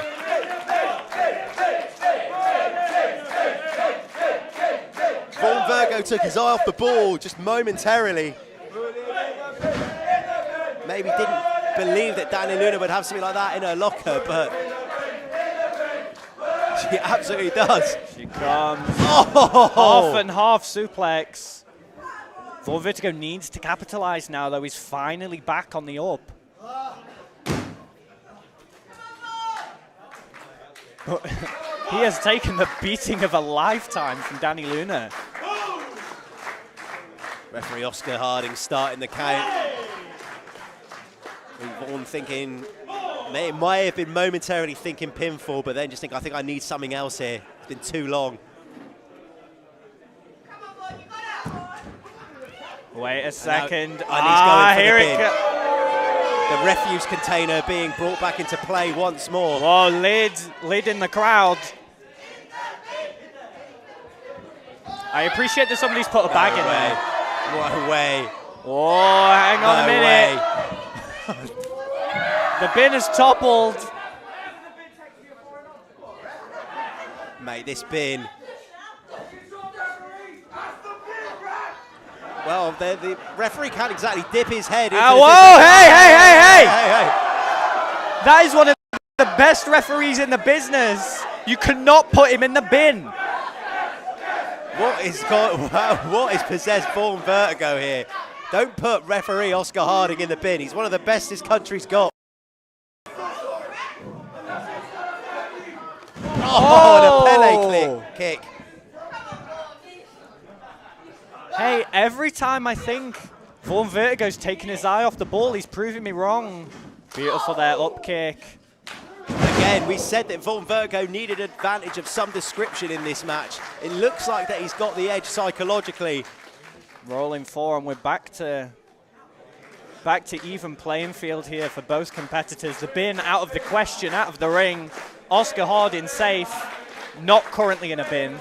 No, we don't want to see Oscar Harding disposed of. That is crucial for the scene. Here we go, looking for the Shining Wizard.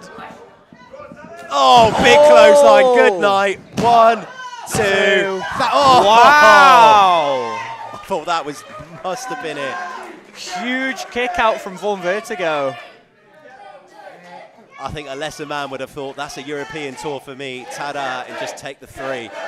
But not Vaughn Vertigo. Vaughn Vertigo wanted to end the tour on a high and with a victory. He's going to have to pull even more out of his arsenal if he wants to head back to Canada with a W. Well, he's pulled out hair games. He's pulled the bin out. Literally pulled the bin out. Oh, vicious headbutt. Looking for the Vaughnton bomb. Oh, and he's got it. Wonderful, perfect position here. Vaughn Look for the Vertigo. Vini. Oh. Gets caught. Luna landing, but reverse. No, Hurricane. One. Oh my goodness. Look at the Vini again. Gets it. Vini hooking the outside 2. leg. And Unbelievable. Ford Vertigo, 0.1 second away from probably the biggest win of his European tour so far. Dani Luna having to use a rope break to get out of the Vini. Unbelievable. Seems to be blaming referee Oscar Hod. And now Vaughan once again is going for the See, bin. I've got to question why you're going to do this. You almost had a win over Dani Luna. Why are you bringing the bin back?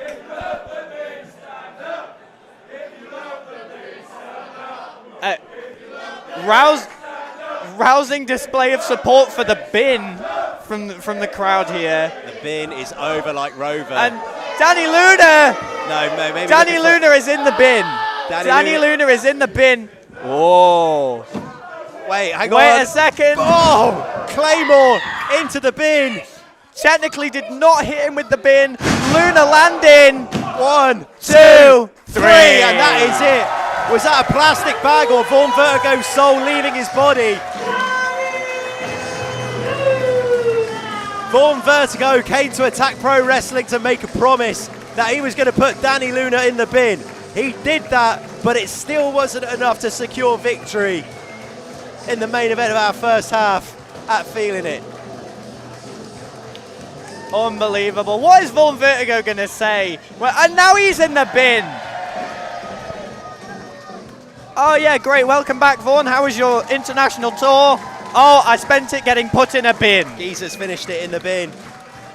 But bins in chaos aside, gotta hand it to Vaughan Vertigo. Absolutely. Maybe not the most elegant way of leaving Attack Pro Wrestling, but a great win from, as you said earlier, an absolute star in Dani Luna. If you're watching us live on YouTube, we're going to be heading to a small interval, but make sure you stick around. Have we enjoyed the first half,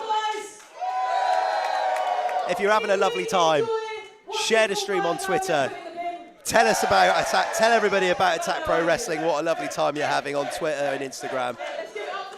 And we will see you after the interval. The Attack Pro Wrestling 24/7 Championship has been held by some of the absolute best that this country's ever produced. And where's it now? It's around the waist of an actual kid.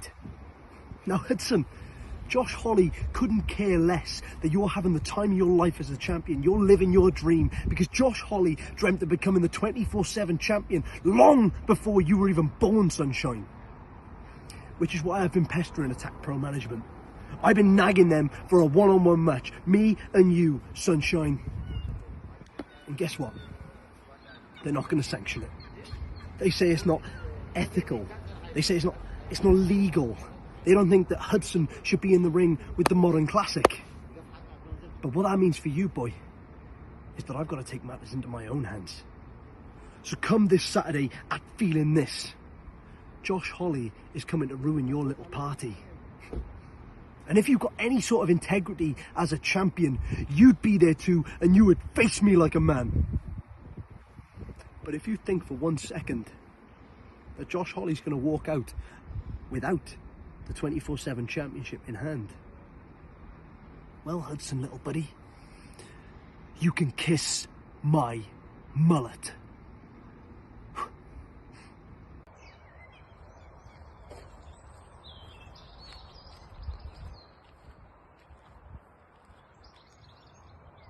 Why are you all acting so surprised for? Oh, I'm shocked. I can't believe it. There's nothing to be shocked, you. I was always going to come out on top. Because there are certain guarantees in life. Death, taxes, and Jay Joshua will be the Attack Pro Wrestling champion. But now Kid Like Us stands in my way. Well, at least I was thought it was Kid Like Us anyway. Please. You haven't even been Kid Like Us ever since you took off that mask. Because to me now, you're just another bum called Ethan. So May the 11th, I'm gonna catch your body. Say less.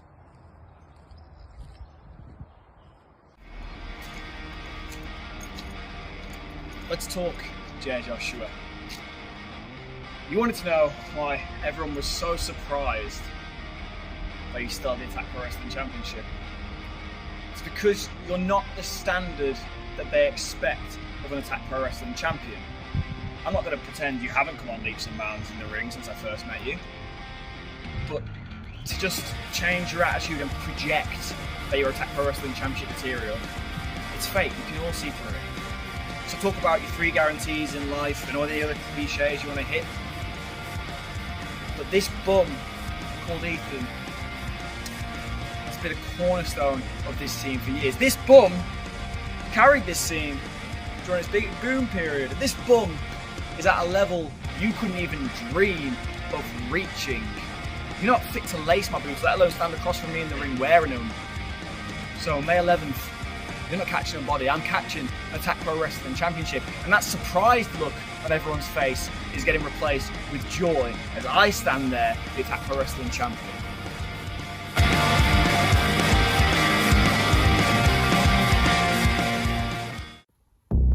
I was the inaugural Attack Champion, the first one. I carried this promotion on my back. I made that belt relevant. And then at Mistletoe, on my return to wrestling, I had to sit and watch Nico Angelo be gifted that prize.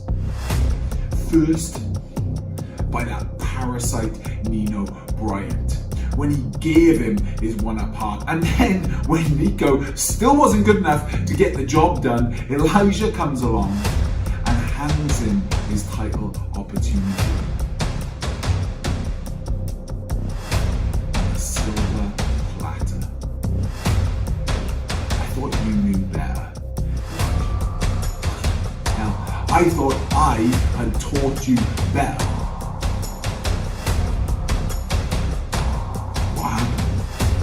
Did you forget? You got nothing to prove.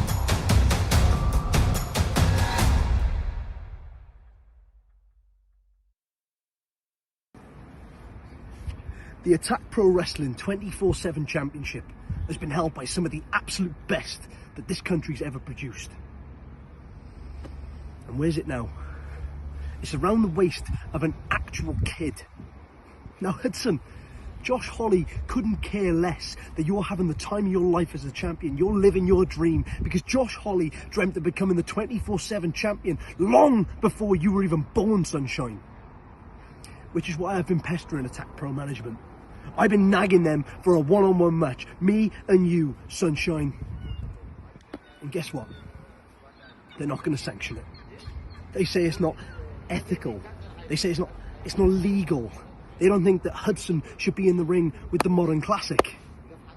But what that means for you, boy, is that I've got to take matters into my own hands. So come this Saturday at Feeling This, Josh Holly is coming to ruin your little party.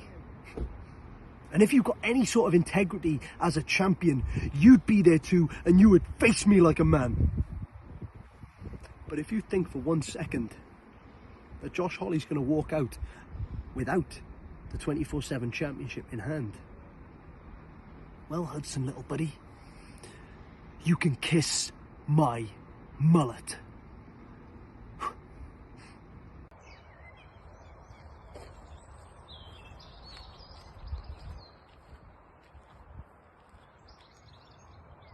Why are you all acting so surprised for?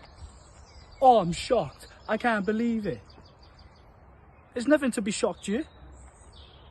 I was always going to come out on top. Because there are certain guarantees in life. Death, taxes, and Jay Joshua will be the Attack Pro Wrestling Champion. But now Kid Like Us stands in my way. Well, at least I was thought it was Kid Like Us anyway. Please. You haven't even been Kid Like Us ever since you took off that mask. Because to me now, you're just another bum called Ethan. So May the 11th,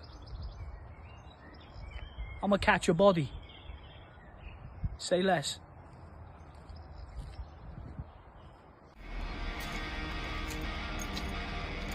Let's talk, Jay Joshua.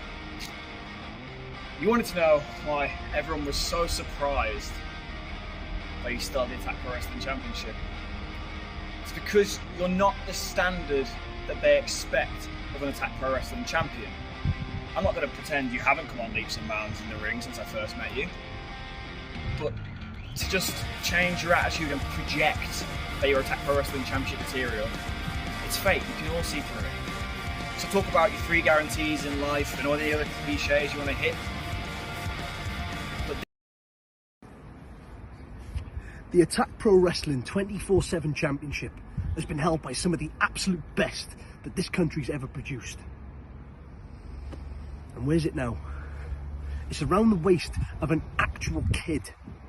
Now Hudson, Josh Holly couldn't care less that you're having the time of your life as a champion. You're living your dream because Josh Holly dreamt of becoming the 24/7 champion long before you were even born, sunshine. Which is why I've been pestering Attack Pro Management. I've been nagging them for a one-on-one match. Me and you, sunshine. And guess what? They're not going to sanction it. They say it's not ethical. They say it's not legal. They don't think that Hudson should be in the ring with the Modern Classic. But what that means for you, boy, is that I've got to take matters into my own hands. So come this Saturday at Feeling This, Josh Holly is coming to ruin your little party. And if you've got any sort of integrity as a champion, you'd be there too, and you would face me like a man. But if you think for 1 second that Josh Holly's going to walk out without the 24/7 championship in hand, well, Hudson, little buddy, you can kiss my mullet.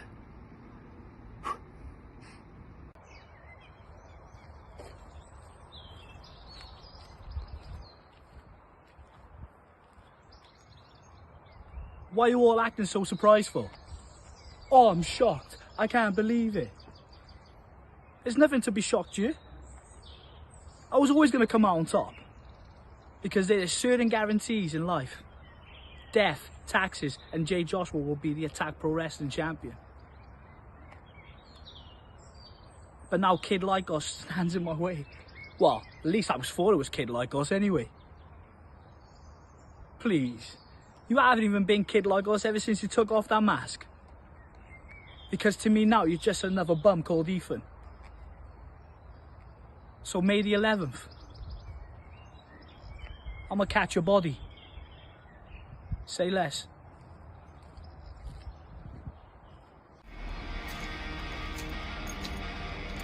Let's talk, Jay Joshua. You wanted to know why everyone was so surprised that you started the Attack Pro Wrestling Championship.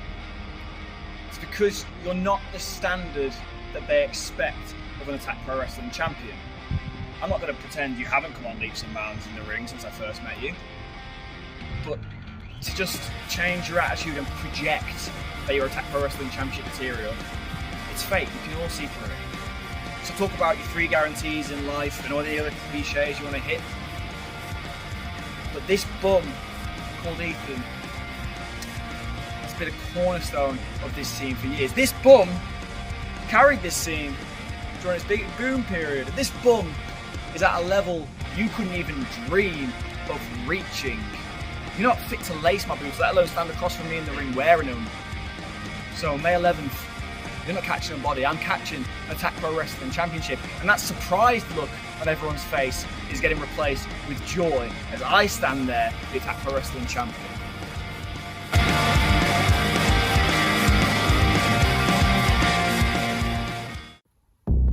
I was the inaugural Attack champion, the first one. I carried this promotion on my back. I made that belt relevant. And then at Mistletoe, on my return to wrestling, I had to sit and watch Nico Angelo be gifted that prize. First, by that parasite Nino Bryant, when he gave him his one apart. And then when Nico still wasn't good enough to get the job done, Elijah comes along and hands him his title opportunity.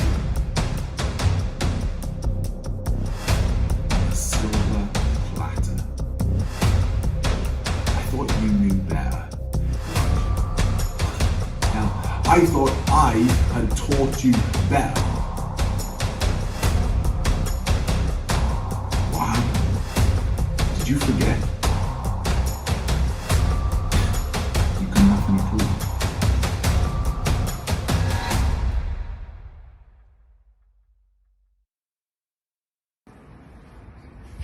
The Attack Pro Wrestling 24/7 Championship has been held by some of the absolute best that this country's ever produced. And where's it now? It's around the waist of an actual kid. Now Hudson, Josh Holly couldn't care less that you're having the time of your life as a champion. You're living your dream because Josh Holly dreamt of becoming the 24/7 champion long before you were even born, sunshine. Which is why I've been pestering Attack Pro management. I've been nagging them for a one-on-one match. Me and you, sunshine. And guess what? They're not going to sanction it. They say it's not ethical. They say it's not legal. They don't think that Hudson should be in the ring with the Modern Classic. But what that means for you, boy, is that I've got to take matters into my own hands.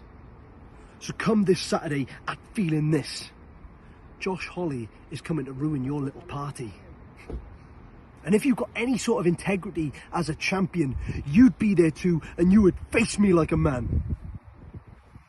But if you think for 1 second that Josh Holly's going to walk out without the 24/7 championship in hand, well, Hudson, little buddy, you can kiss my mullet.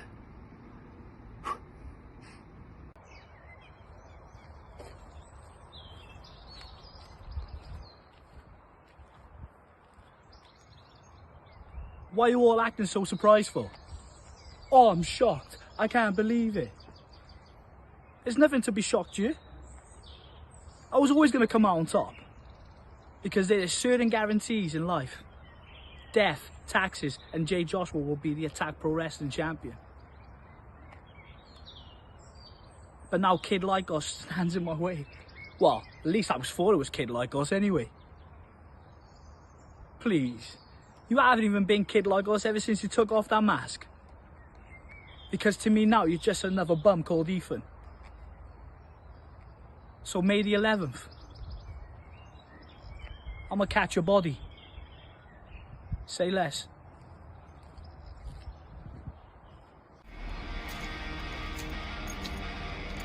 Let's talk, Jay Joshua. You wanted to know why everyone was so surprised that you started the Attack Pro Wrestling Championship. It's because you're not the standard that they expect of an Attack Pro Wrestling champion. I'm not going to pretend you haven't come on leaps and bounds in the ring since I first met you, but to just change your attitude and project that you're Attack Pro Wrestling Championship material, it's fake. You can all see through it. So talk about your 3 guarantees in life and all the other cliches you want to hit, but this bum called Ethan has been a cornerstone of this team for years. This bum carried this team during its big boom period. This bum is at a level you couldn't even dream of reaching. You're not fit to lace my boots, let alone stand across from me in the ring wearing them. So May 11th, you're not catching a body, I'm catching an Attack Pro Wrestling Championship. And that surprised look on everyone's face is getting replaced with joy as I stand there, the Attack Pro Wrestling Champion.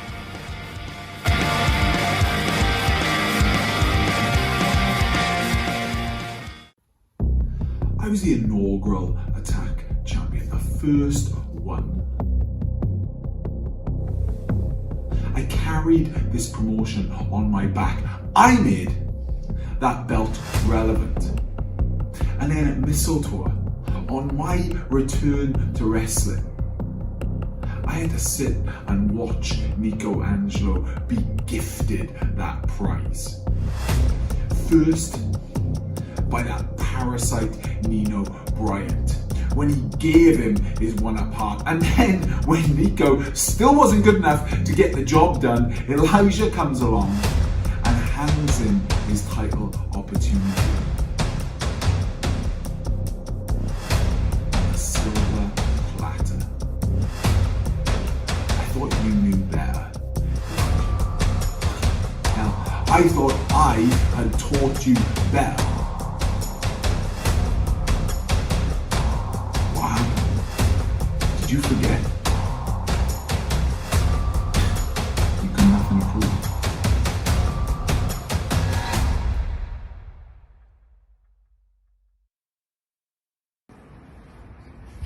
The Attack Pro Wrestling 24/7 Championship has been held by some of the absolute best that this country's ever produced.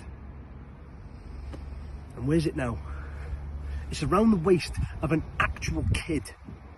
Now Hudson, Josh Holly couldn't care less that you're having the time of your life as a champion. You're living your dream because Josh Holly dreamt of becoming the 24/7 champion long before you were even born, Sunshine. Which is why I've been pestering Attack Pro management. I've been nagging them for a one-on-one match. Me and you, Sunshine. And guess what? They're not going to sanction it. They say it's not ethical. They say it's not legal. They don't think that Hudson should be in the ring with the Modern Classic. But what that means for you, boy, is that I've got to take matters into my own hands. So come this Saturday at Feeling This. Josh Holly is coming to ruin your little party. And if you've got any sort of integrity as a champion, you'd be there too, and you would face me like a man. But if you think for 1 second that Josh Holly's going to walk out without the 24/7 championship in hand, well, Hudson, little buddy, you can kiss my mullet.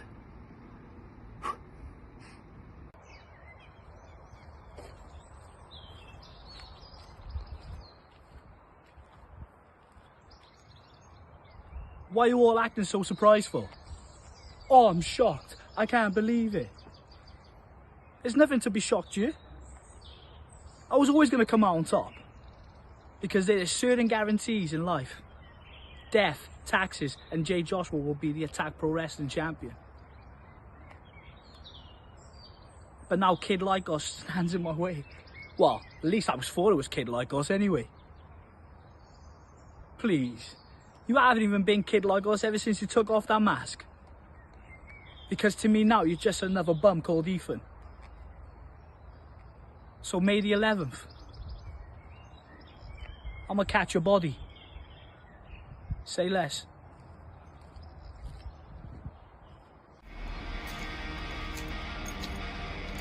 Let's talk, Jay Joshua. You wanted to know why everyone was so surprised that you started the Attack Pro Wrestling Championship. It's because you're not the standard that they expect of an Attack Pro Wrestling champion. I'm not going to pretend you haven't come on leaps and bounds in the ring since I first met you, but to just change your attitude and project that you're Attack Pro Wrestling Championship material, it's fake. You can all see through it. So talk about your 3 guarantees in life and all the other cliches you want to hit, but this bum called Ethan has been a cornerstone of this scene for years. This bum carried this scene during its big boom period. This bum is at a level you couldn't even dream of reaching. You're not fit to lace my boots, let alone stand across from me in the ring wearing them. So May 11th, you're not catching a body, I'm catching an Attack Pro Wrestling Championship. And that surprised look on everyone's face is getting replaced with joy as I stand there, the Attack Pro Wrestling Champion.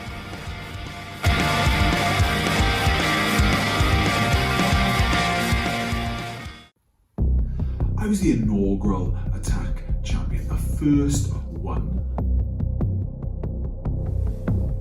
I carried this promotion on my back.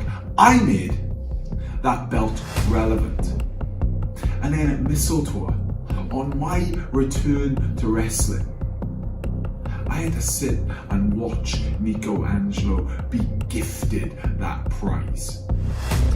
First, by that parasite Nino Bryant, when he gave him his 1-up, and then when Nico still wasn't good enough to get the job done, Elijah comes along and hands him his title opportunity. A silver platter. I thought you knew better. Now, I thought I had taught you better.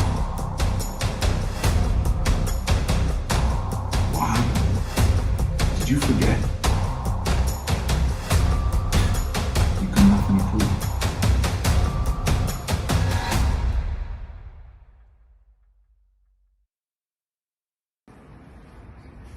The Attack Pro Wrestling 24/7 Championship has been held by some of the absolute best that this country's ever produced.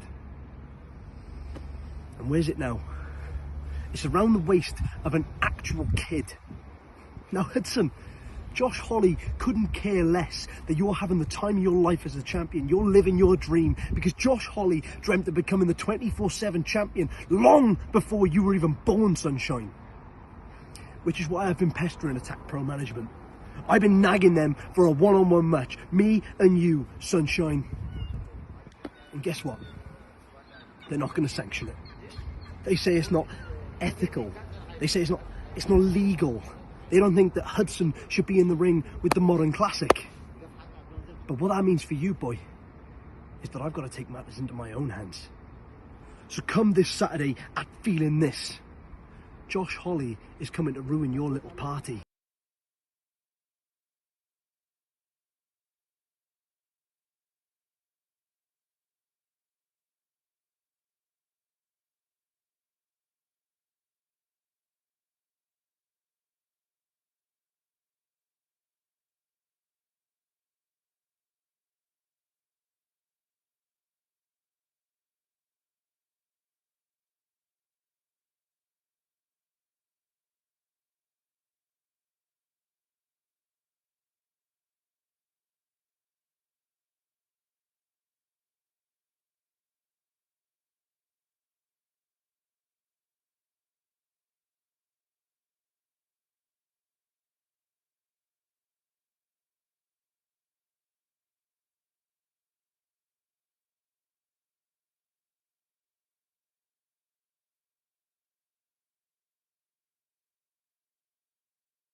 Well, welcome back to Feeling This at the Cathays Community Centre.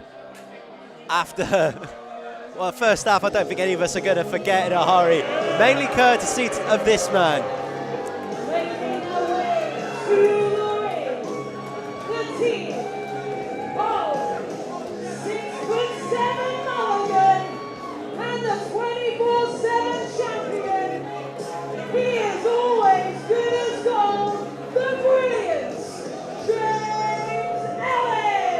Unfortunately, not the first time we've seen James Ellis tonight holding his ill-gotten goods, the 24/7 championship, who, with the help of his heavy mulligan, stole from an 8-year-old boy earlier in the night, attacking Kanji.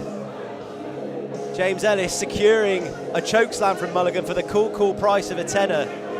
Mulligan showing that he had a slither of conscience, handing the tenner to Hudson, the former 24/7 champion, the championship, the 8-year-old boy that James Ellis stole the championship from.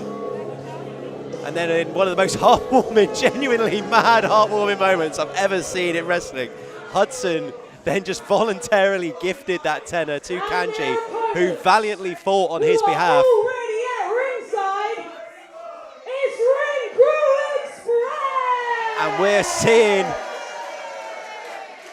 the ring crew being called into action. Always bring your gear at Attack Pro Wrestling. Whether you're working the show or whether you're sat at ringside, you never know when you're going to be wrestling or picking up championship gold.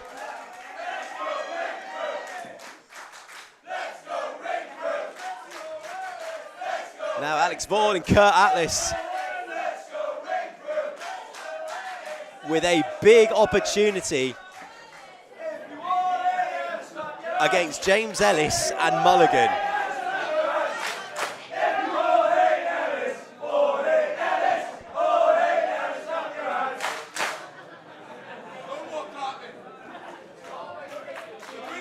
So the Ring Crew Express, always ready for action. And as we know, that the relationship between Mulligan and James Ellis, very much hard confirmed that it is a financial relationship. We've seen money changing hands. James Ellis, one of the few people still carrying cash around. I think Mulligan's not far away from just having a card reader in his pocket at this stage. And now James Ellis jaw-jacking with Alex Vaughan. The bell's been called for. And this is going to be interesting here. James Ellis just trying to punk out Alex Vaughan at this stage. I think you can punk out Alex Vaughan. Every time I've seen Alex, very, very impressive.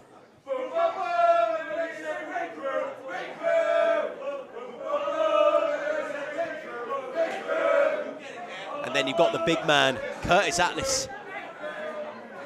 I think it's going to be very, very interesting when you can see the face-off between Kurt Atlas and Mulligan, inevitably at this stage, as James Ellis is just tagged in the big man straight away. Be interesting to see what Alex's play is going to be here. Is he going to fancy his chances against Mulligan? No, I think he's going to take him on. Alex Vaughan showing a bit of fire, showing a bit of heart. And here he comes, Alex Vaughan, not shying away from Mulligan, laying the shoulders in. As I'm joined in the broadcast position by Martin John. Sean, it is a pleasure to be alongside you for this. I mean, I apologise for being late. We've been dealing with the fallout and implications of an 8-year-old champion earlier tonight. As always, brings its own headaches when an 8-year-old is holding the gold, but in any event... It's that classic 8-year-old loses title scenario, Sean, that we've all been in our day. And Alex Vaughan's got a problem right now because Mulligan Alex caved his chest in. Alex Vaughan has a 7-foot-tall problem right there. Mulligan, a big scoop slam. And I can tell you, that does not feel good. Imagine what that feels like from a 7-foot-tall Mulligan. It's a long way down. Mulligan now bringing James Ellis back into play. And I think James Ellis might be the most hated man in this city right now. Well, I think when you do steal from a child, it does pour scorn on your character, but the character of James Ellis wasn't exactly unblemished at the beginning of this show. Is Curtis Atlas getting brought into play now? Just the sheer strength of Kurt Atlas there to muscle James Ellis up as he keeps that arm lock on, doubling down. Every time you see Kurt Atlas, it gets more and more impressive, gets caught out there by the dark arts of James Ellis. Just straight to the eye, and that's just a staple of James Ellis's offense here. It's dirty, it's nasty, but it's effective. That is he's really rocked Kurt Atlas at this stage, but now, again, looking for some sort of high power impact offense is going to try and get the momentum back in his favour, but James Ellis wisely not letting that happen. What a leg trip there, sending the big man down. And I really need to point out, I mean, James Ellis is crass. Is there a class lower than economy class, Sean? Is there that's the level of class that James Ellis has? It's He's in the hold with the bags and animals as Kurt Atlas with the back body drop cover. And I know as commentators we're not meant to take sides, Sean, but I've got to be honest, I really hope Ring Crew Express absolutely flattened James Ellis tonight. Wow. Well, you know, in wishing that, you're also wishing a loss on Mulligan, and I for one wouldn't want that man to hear me speaking ill of him at any stage. Well, I'm saying that from over here, Sean. He's a long, long way away. Alex Vaughan now. So quick, oh nice. Luring James Ellis in with that drop kick. Maybe looking for a submission move here, but again, Mulligan showing his value on the outside. And you know, for a team that is a mercenary team, for a team that is purely rooted, as he bounces him off the ring apron, a team that is purely rooted in financial gain for Mulligan, James Ellis and Mulligan have a little bit of chemistry. They're gelling together now. The Queen's face speaks loud when it comes to Mulligan. And now here comes the cover from James Ellis again. I don't think that was a cover intended to win the match. I think that was a cover intended to humiliate. James Ellis there in his knee pad, he found something. He's found some more money. He's paying Mulligan now mid-match. Honestly, he needs to watch out for HMRC because James Ellis, where he's getting that money from, I don't think the Queen knows. Whether Mulligan's declaring those funds is, you know, it's a problem for him and his accountant, but Alex Vaughan's problem at the moment is that he's getting absolutely decimated. He's trapped in a corner with Mulligan on offense. Another huge sledgehammer-like arm crashing down on Alex Vaughan. Just clubbing blows, and you hate to see this as he's just pulling at the face. And this is the thing with Mulligan, he's big, he's strong, he's fast, but he's so aggressive. More stronger and more faster, the more money you give him. And now Alex Vaughan now with a real well-placed elbow, essential now, because otherwise this one could start running away from him. I think he thought he might just be able to garner enough speed and momentum to get the big man over for the sunset flip, but that wasn't the case, and he's got slugged for the mistake. Giant forearm to the mush. And James Ellis, of course James Ellis wants to take some credit here. Of course he wants to get the pin. He's happy to let Mulligan do all the work and just sneak in here and straight for the cover. And here we go, two, but maybe that little interaction just costing James Ellis there. James Ellis already using Mulligan to crush the dreams of a child already tonight. I think there might be a little bit of trouble in paradise there. Look at the face of Mulligan. He did not appreciate that, as Alex Vaughan is absolutely cooking here. Two other young competitors who James Ellis's dreams might be looking to crush. Not quite so young is former 24/7 champion Hudson. As James Ellis now with another cover. Alex Vaughan again showing that resiliency to kick out. You can tell how much Alex every opportunity he gets. And then more money again. Mulligan come with a coin slot on his back at this point. How many places has James Ellis got money in cash hidden, do you reckon? Well, he must sail through customs at an airport. That's There's surely only so many places you can hide notes. If you smack James Ellis, he's going to explode in money, like he's going to fly around like Sonic rings. And like I said, Mulligan may as well just be a walking piggy bank here. He's devouring coins like a Vegas slot machine. Well, as I mentioned, maybe just Mulligan needs to start carrying a card reader at this stage. A huge European uppercut there. Look at Alex Vaughan. Look at the heart of Ring Crew Express. Now, Ring Crew Express may not get all the opportunities other people in Attack 2, but every time they do, they fight with so much heart, so much passion. Every time I see them, more and more impressed. But Mulligan now, with that huge elbow straight across the throat. All right, well, there's a little bit of, you know. Do you think, Sean, a question for you, do you think James Ellis is capable of having real friends? Well, I mean, based on his attitude, hang on, he might be getting rolled up here. And you have to remember, if James Ellis is pinned right now, that's a 24/7 championship going to the Ring Crew Express. Wow. No wonder why James is so loose with the cash and the purse strings tonight.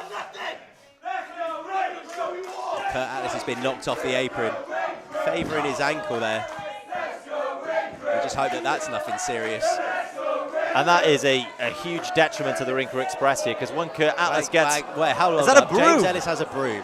Why is there so many cleaning and hygienic utilities being brought into contests here this evening?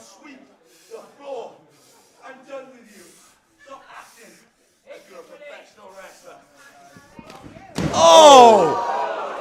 And that broom just exploded into a million pieces. It almost skewered someone there. I don't even know where the end of that broom flew. Time for us to, I think it's time for us to increase the All Attack Pro Wrestling liability insurance here, Sean. With the remnants of a broom. What else is being... I think that's the remnants of the broom. That's a symbol.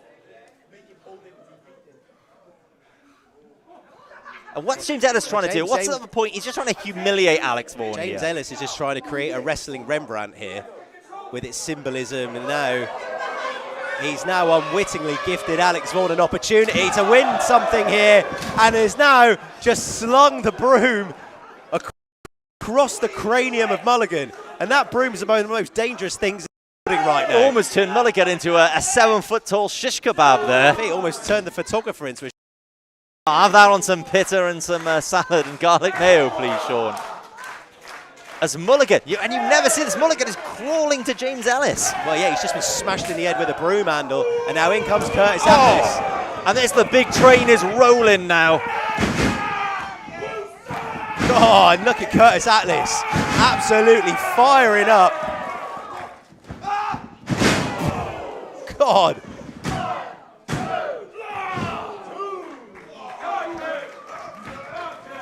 And when Kurt Atlas gets cooking, there are a few like him. He's almost unstoppable as... Just using James Ellis as a weapon on Mulligan. And now we're going to see the big lads face off. And he just didn't get him over that time. Alex Vaughan using the assist. muscling Mulligan over. And it looks like Mo and her husband Mentum are in the corner of the Ring Crew Express right now. German suplex from Alex Vaughan. Another German there, beautiful. I think you're in right. James Ellis is in a lot of trouble, especially with Mulligan miles away from his corner. Huge high angle German there, right on his neck. And I think James Ellis might be regretting trying to humiliate Alex Vaughan. Oh! Ring Crew obliterator. Planting him. Out of nowhere. You cannot say that Mulligan has not earned his money tonight for James Ellis. Oh, God, did he just absolutely slugged Kurt Atlas there? Pulverizing him. Good night to Kurt Atlas's jaw. And Alex Vaughan is in the right here. I mean, this is getting ridiculous. I think that might have been the last we see of Kurt Atlas. A huge, let's say an enthusiastic tag in there for Mulligan. Very enthusiastic. I think Mulligan is just getting more and more frustrated as this match goes on. And I wouldn't want to be Alex Vaughan here because I think he's going to take it all out on him with a huge... Oh, and that'll do it. That'll slow down Mulligan, because the only thing more dangerous than a paid Mulligan is an angry Mulligan. But, you know, it doesn't really matter. It doesn't matter whether you're 7 foot tall. It doesn't matter whether you're 10 foot tall. Doesn't matter how well paid you are. If you can cut off the oxygen to the brain, you might put Mulligan to sleep right here. This could be night-nights for Mulligan. Alex Vaughan trying to put Mulligan to bye-byes, but just rams the base of his spine in just to try and loosen that grip. Alex Vaughan still holding on tight, but that second one was just enough. And no, Alex Vaughan still clinging on. The tenacity. This is how much this means. We got a tag here. Kurt Atlas with the tag. I don't think Mulligan saw it. And now we're seeing Kurt Atlas and Mulligan face off. And they're just two big horses throwing down here, Sean. I don't know if you can see this, but every time Kurt Atlas makes impact with Mulligan, the ring is moving several inches. What a backbreaker that is. And oh no, Mulligan's got him goozled. No way he can get hit. Tossing him like he's... The synergy of the ring crew. Huge Express. missile drop kick. A delight to watch. Is he going to be able to German suplex Mulligan? If it is, I think he's going to be getting it. There we go. He got the big man off his feet. I don't think I've ever seen Mulligan be German suplex before. Oh!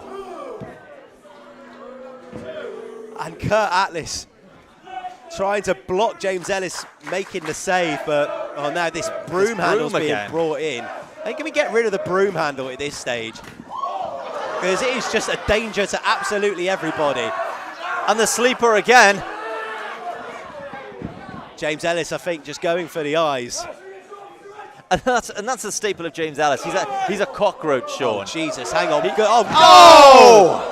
Good night, Kurt Atlas. And I think that might be all she wrote for the Ring Crew Express. Oh! And an assisted angle slam.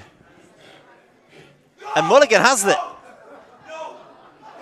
Oh, James come on, James. James can't not be the centre of attention for a second. He's trying to pay him with a £5 note. I mean, he's obviously run out of the big stuff. I'm starting to question where this has come from here. What's he going to do? Get a coin purse out next? Mulligan takes it. I mean, money's money, I guess. Well, and then that says something about the strength of the Olympic slam and the choke slam combined. And James Ellis once again just bringing the mood crashing down in Cathays Community Centre. Every time. Just absolutely crushing the crowd, deflating the crowd, sucking all the oxygen out of this room. If there's a young person with a dream in this room, James Ellis will be here to crush it. Oh, hang on. I think Mulligan's expecting a little bit of a bonus now. Well, maybe I think James is out. I think he's tapped dry. I think the bank is empty. And Mulligan just walking out on James Ellis. Yeah. If you haven't got the money to pay your heavy's going to go. James Ellis standing tall as a 24/7 champion. Wait, hello. Kanji has it. Kanji's got the title. He's got the title.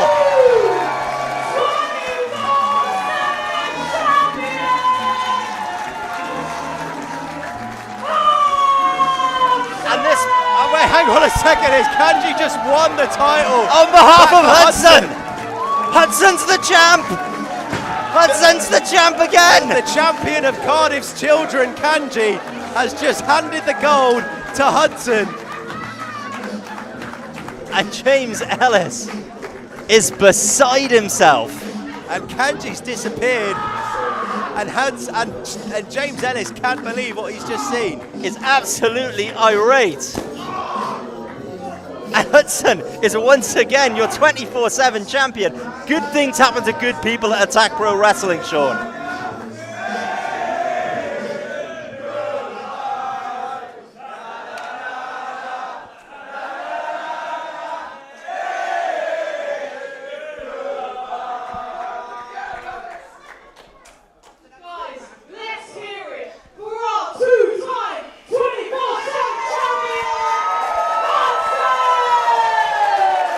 And I can't think of a more deserving champion than Hudson. Like I said, Sean, good things happen to good people at Attack Pro Wrestling, but I don't know whether your next broadcast partner feels the same about that, as I'm going to hand you off. We'll soon find out as Martin John leaves the broadcast position.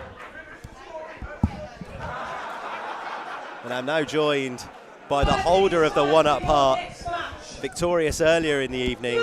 Let's welcome Eddie Dennis to the broadcast position. How are you doing, Eddie? Sean, the pleasure's all yours, sunshine. The pleasure is all yours. came for a closer look, didn't I?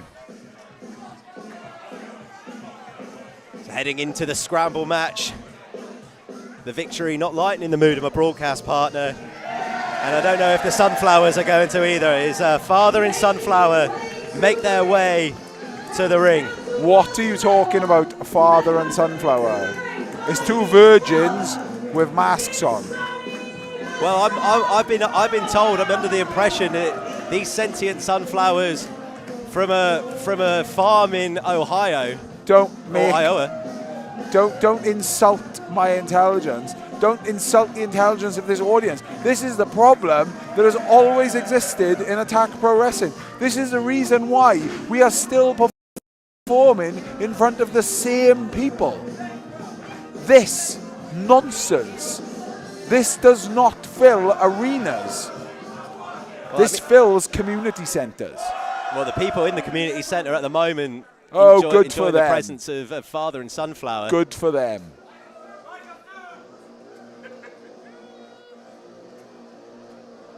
Another idiot in a mask. So we await the arrival of Kid Lycos 2.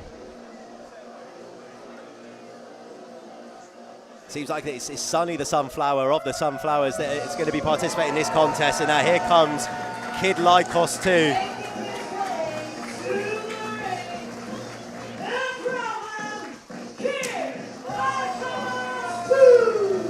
Thing about Kid Lycos too, he's probably one of the more talented young wrestlers in the entire United Kingdom. So why does he have to pretend to be a wolf? Well, I mean, it's an expression of his personality, expression of himself. Well, he's got a terrible personality then.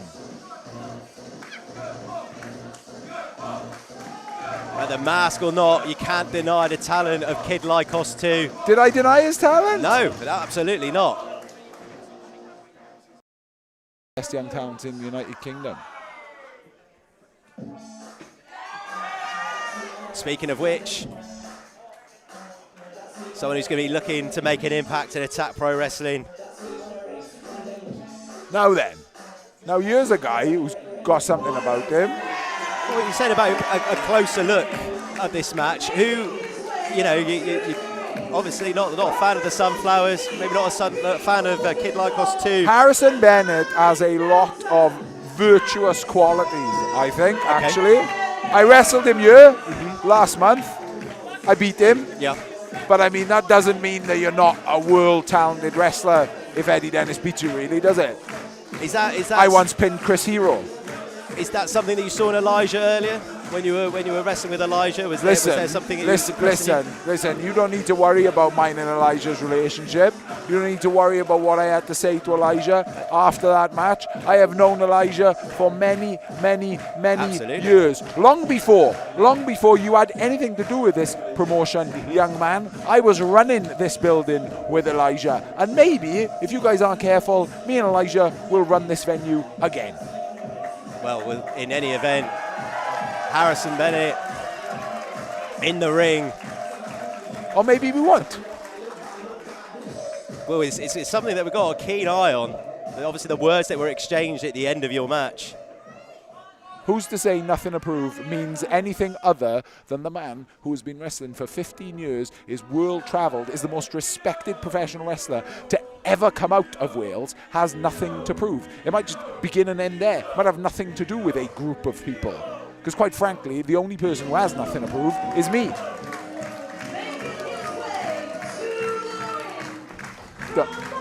Don't look at me.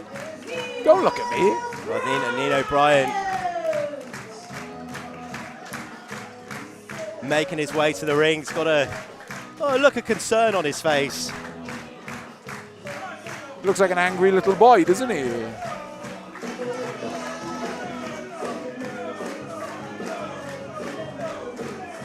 Maybe your presence out here is somewhat he needs in the mind of Nino Bryant. He needs to not worry about me, doesn't he? He needs to not worry about me. He needs to worry about the other talented individuals in this ring and the Sunflower.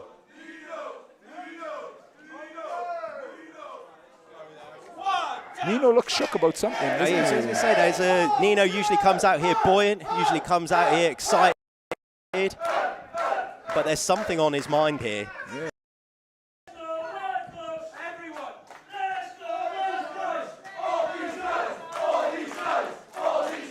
Might be that kick in the groin I gave him, is it? What, sorry? Might be that kick in the groin I gave him's on his mind, is it? Well, I think, you know. Maybe that moment at the end of our 2 out of 3 falls match at Wrestlemania. It's definitely a moment that I don't think he's going to want to repeat. Is Kid Lycos 2 trying to get the quick one here? Oh. And now this one's starting fast as we'd come to expect from an attack scramble. Talented young men, there's no doubt. The Sunflower snatches a headlock. Hip toss, block. Wheelbarrow into the face crusher. Big overhand chop from the Sunflower. And now he's got Kid Lycos too. Double Roman knuckle lock. Wow. Very impressive stuff. Should you have more respect for Sonny the Sunflower if he wasn't a sunflower? I'd have infinitely more respect for him if he wasn't a sunflower. He's ridiculous. Nino Bryant sending Harrison Bennett into Sonny the Sunflower. Big head scissors. Do you know who trained Nino? I do know who trained Nino. Oh. Me too. You wouldn't have thought I'd know how to show someone how to do that move, would you? But I do. Kid Lycos 2. Kick to the side of the head. Big Inzagiri. Harrison Bennett goes for back suplex, lands on his feet. Up and over from Kid Lycos 2. Oh, nice from Kid Lycos 2. Big moonsault. Has there been any interaction between you and Nino Bryant since your last interaction at Wrestlemania? That's for you to know. That's for me to know. And, well, I doubt you'll ever find out. I think I've been politely told to mind my own business as Kid Lycos 2. Oh, eats a massive clothesline from Harrison Bennett. If you've got the impression that I feel the need to be polite to you, you're damn wrong there. Harrison Bennett following up with another uppercut Big to Kid European Lycos 2. Big European uppercut to Nino as well. I've got so much time for Harrison Bennett. Such an explosive individual. Such a talented athlete.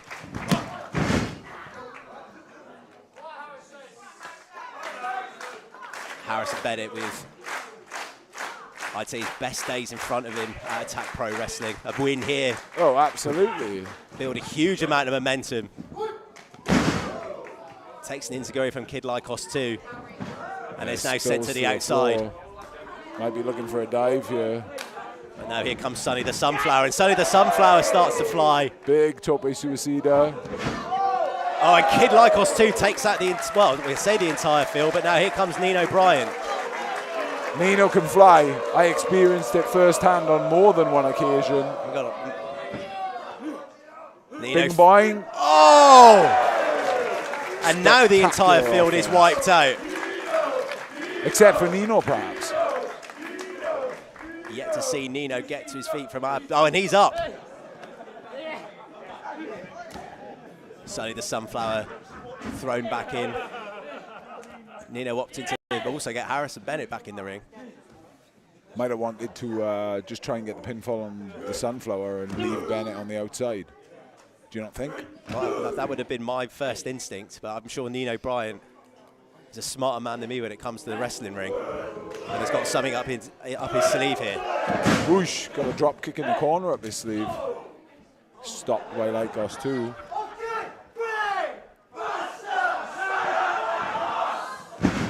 Goes down the back. Big forearm in the corner. God, the Sonny Sunflower's absolutely just eating forearm after forearm. We're going to see in some sort of alliance here, maybe temporarily, between Kid Lycos 2 and Nino Bryant. Both of them experienced in tag team action. Well, that was ridiculous, wasn't it? It didn't quite pay off for them there. What is happening here?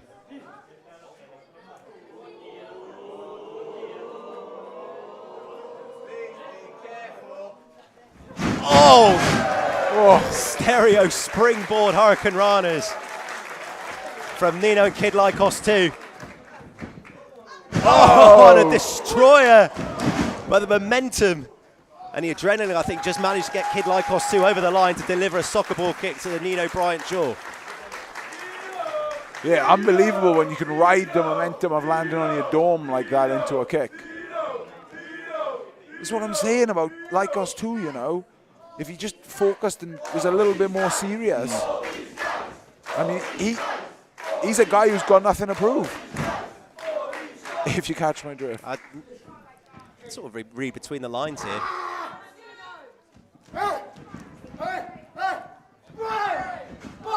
He needs to just hit the brainbuster, not on that occasion. You know, if he actually wants to hit the brainbuster, he should probably stop telling people that he's going to try and hit the brainbuster.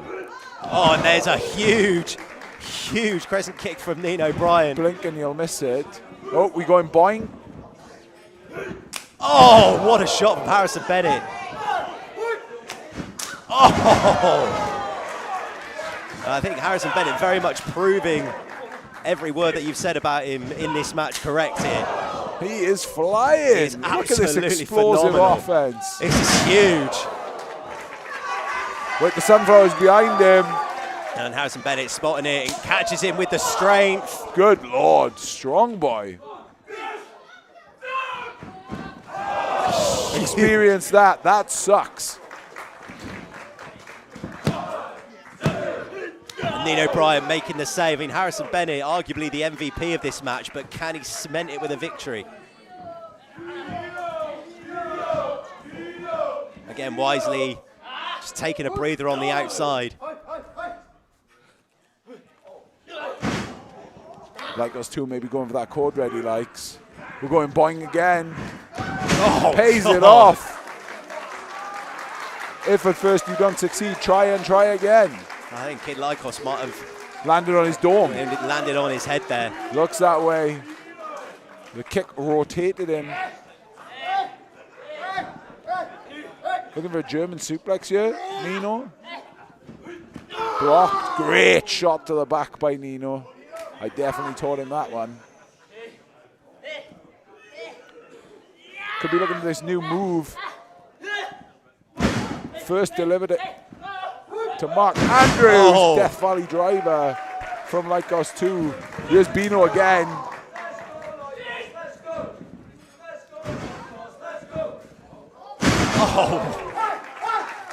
Handspring straight into the standing slice bread. Running Inzagiri in the corner. For the first time, we're sort of seeing Harrison Bennett in a bit of trouble in this match. Springboard. Hey, our Fox. Oh! Late kick out. We've seen Harrison Bennett be impressive on offense, also showing impressive-ness with his resilience. He's tough. I felt it myself here last time we were here. He can take a licking and keep on ticking.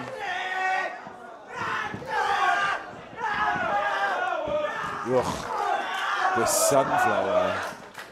Still starting to fire up. So the chance of flower power in Cathays Community Centre and a big Hurricane Rana. Running Inzagiri in the corner. What a DDT. Again, just more impact onto the head impressive. of Kid Lycos 2. Cool.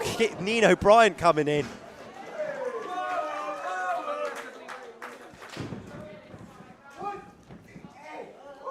Rides the clothesline. Wait, hang on a second. A code red Code here. red. Wait a minute. Hang on. Who's this guy? I believe that's Jim Bob McCain, one of the farmers who originally grew Old Papa Sunflower, is what I've been informed, Eddie. And he's now.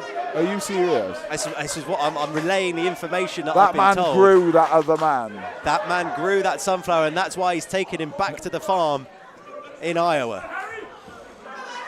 I hate this place.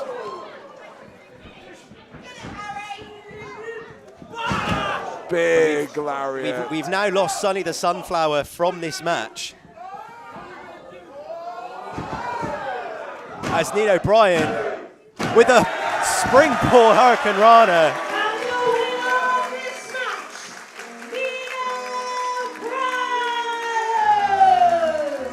match, Nino won. And I think, considering how impressive Harrison Bennett has been, you could consider that has gone against the run of play, Eddie.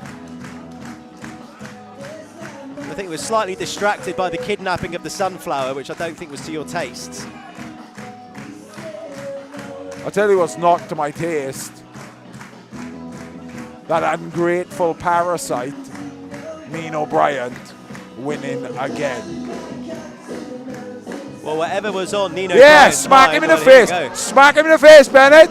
Harrison Bennett now firing up to Nino, and there you go. Oh. Well, there's a show of sportsmanship. And I think that was the straw that broke the camel's back from a broadcast partner, as Eddie Dennis now is leaving the broadcast position.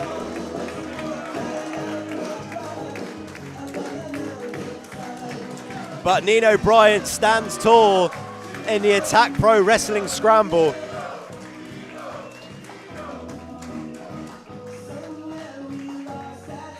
And the wave of momentum that Nino Bryant is on in Attack Pro Wrestling continues. But why was he so concerned when he came out? What's been happening? And what is his relationship with Eddie Dennis? Are we enjoying the show so far, guys? Well, that's grand to hear. We are back here at Cathays Community Centre on the 15th of June for Bad Blood. Pre-sale tickets are on sale now. If you head over to the social media, sign up to our mailing list, and you'll be able to get those pre-sale tickets. If not, the general sale does go on Monday, but I highly advise that you get on that pre-sale as quick as you can, because you know what Attack's like. We sell out Cathays every time, so make sure you get those pre-sale tickets. Guys, you know what time it is. We've had 5 matches. It is time for the final one. It is time for your main event! Come on, guys, it's a Saturday night, and I just said it is time for your main event!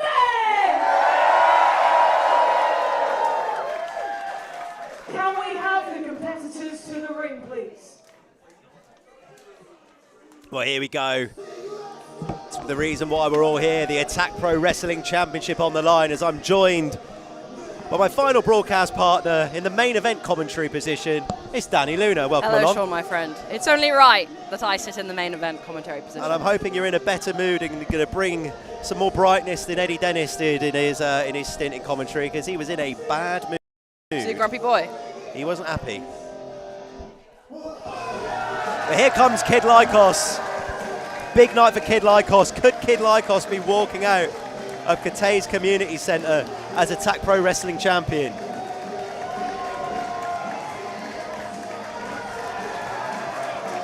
Kid Lycos, obviously a fan favourite here and an Attack original too. It's probably very important to highlight that Jay Joshua hasn't faced somebody as much of an Attack original as Kid Lycos yet. Kid Lycos has had some big words about Jay Joshua in the lead up to this.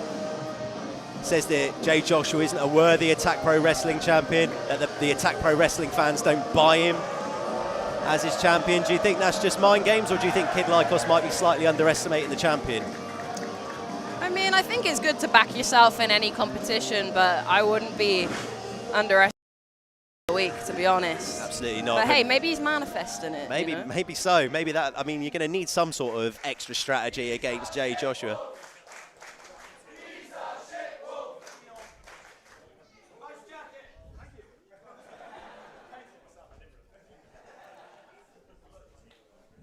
So we're just awaiting the arrival of the Attack Pro Wrestling champion, a man who's undergone somewhat of a seismic attitude shift, some would say. Some would say we should have seen it all coming all along. Dani Luna, what do you make of Jay Joshua's attitude shift? I mean, we can say all we want, you know, I'm not the biggest fan of Jay Joshua, but you can't say that it hasn't worked. This attitude change has led directly to him becoming the Attack Pro Wrestling champion. So when tactics like that work, when they pay off, and now he is the face of Attack Pro Wrestling, can you really argue it? Doesn't mean we have to agree, but we can't say it hasn't worked. It's a great point. Like, we don't. I mean, with a kid like us, the fans, we don't have to like it or agree with it. The fact remains that Jay Joshua is walking out here with the Attack Pro Wrestling Championship at the expense of one of his closest friends, Nico Angelo. Not just at the expense of Nico Angelo either. Look at all the people he stepped over to get here, including myself, including people like Elijah. He has taken no victims on his path to the Attack Pro Wrestling Championship. Which may be where Kid Lycos is forming his gripe with Jay Joshua. That those who have built this company, who have sweat and bled for this, and he's jumped the queue. He's going to take it back, absolutely. Pro Wrestling Championship! Introducing first, the challenger, representing Lycos Gym. He is Walcott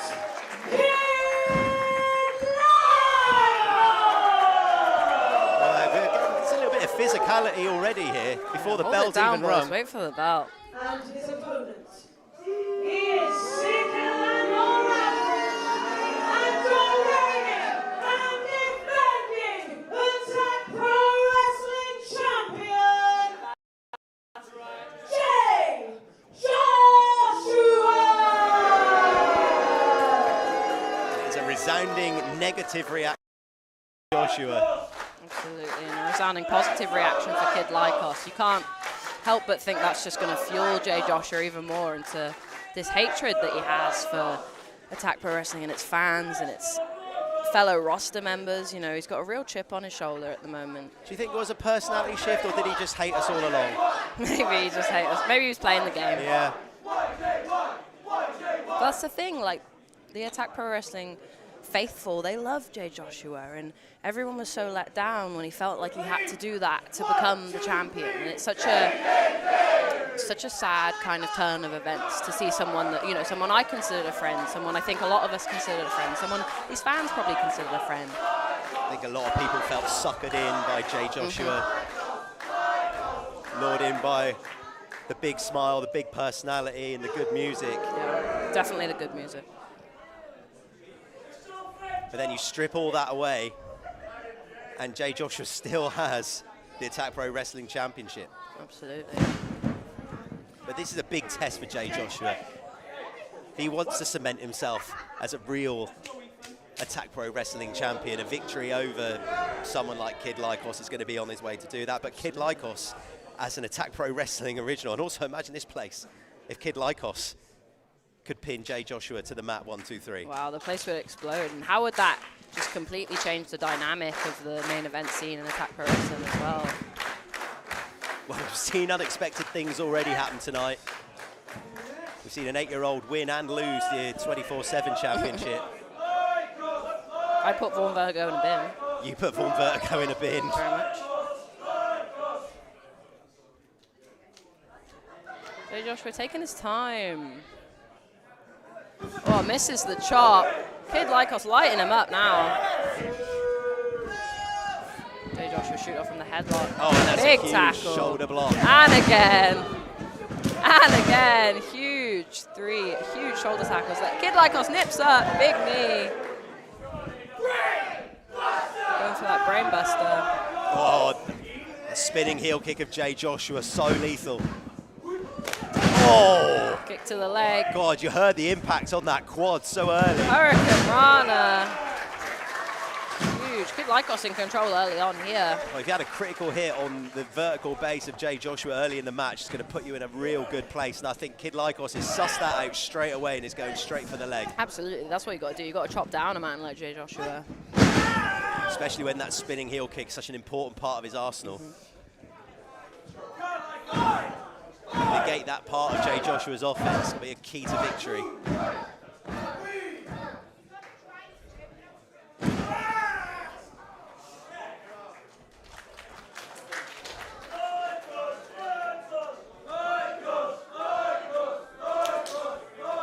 Jay Joshua trying to get some feeling back in that leg. Would that be your strategy against Jay Joshua, Dani, if this was you in this championship contest? I think so. I think Lycos could be using more of his speed though too. You know, if he can tire out Jay Joshua, stops him from doing something like that. He slowed it down a little too much, and that's where Jay Joshua thrives.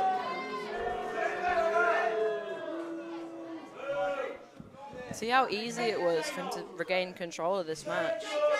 And Jay Joshua happy to slow that pace down.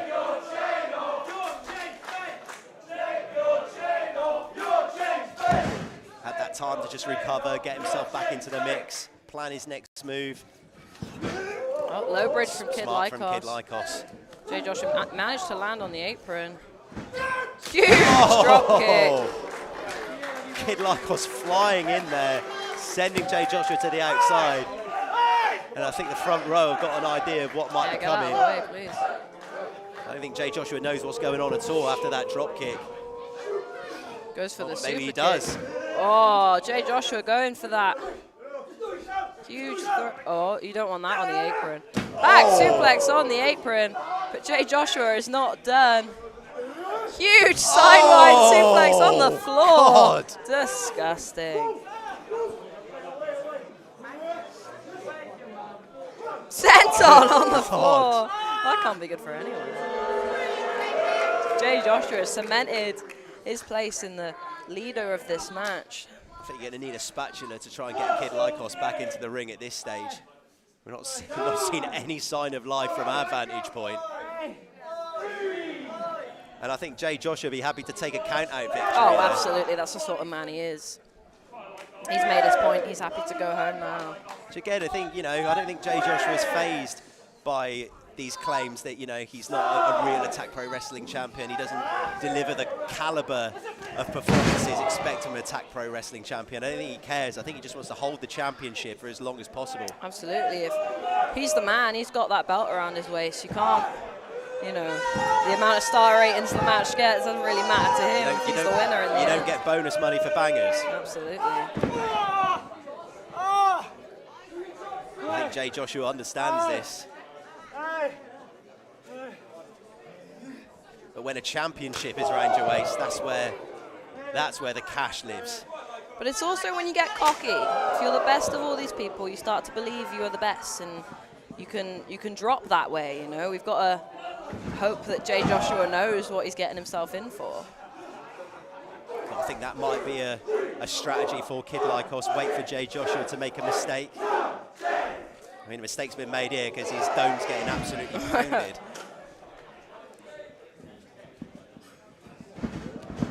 Reversal there from Jay Joshua. Oh, big close. God. Disgusting. Again, Kid Lycos isn't going to want to be eating too many more of those from Jay Joshua. He'll be drinking meat through a straw tomorrow. Absolutely. Another reason I'm even here on commentary is I feel like I never had my fair shot for the Attack Pro Wrestling Championship either. Jay Joshua's a big reason I don't feel like I was, given that full opportunity against Nico Angelo. Even before that, while Boar was the champion, he was too busy preoccupied with the Lycoses with Nico Angelo. I seem to always be getting lost in this crossfire. So I'm very keen to see who comes out on top today. And who would you favour? Who would you want to face going forward? I mean, I think Jay Joshua has a good kick in the head coming his way. Whether he's champion or not. Whether he's champion or not. And maybe it would be cherry on the top to also win the belt from him.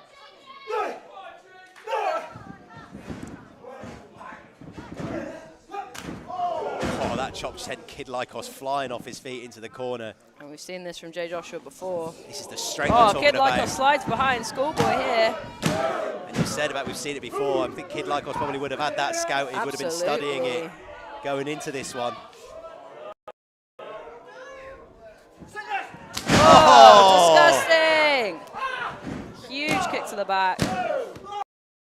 I think you can already see the welts on Kid Lycos' back from that impact. Feel the welts. Flaring up.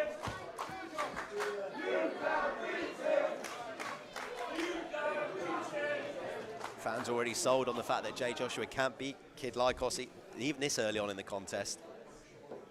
He seems to be doing a pretty good job, mind. But yeah, I think that massive bruise expanding on the back of Kid Lycos might suggest otherwise. because the champion is in firm control. Oh! Huge God, German that is from Jay mental. Joshua. That was great. That noise was mental. Sent him absolutely flying, corner to corner.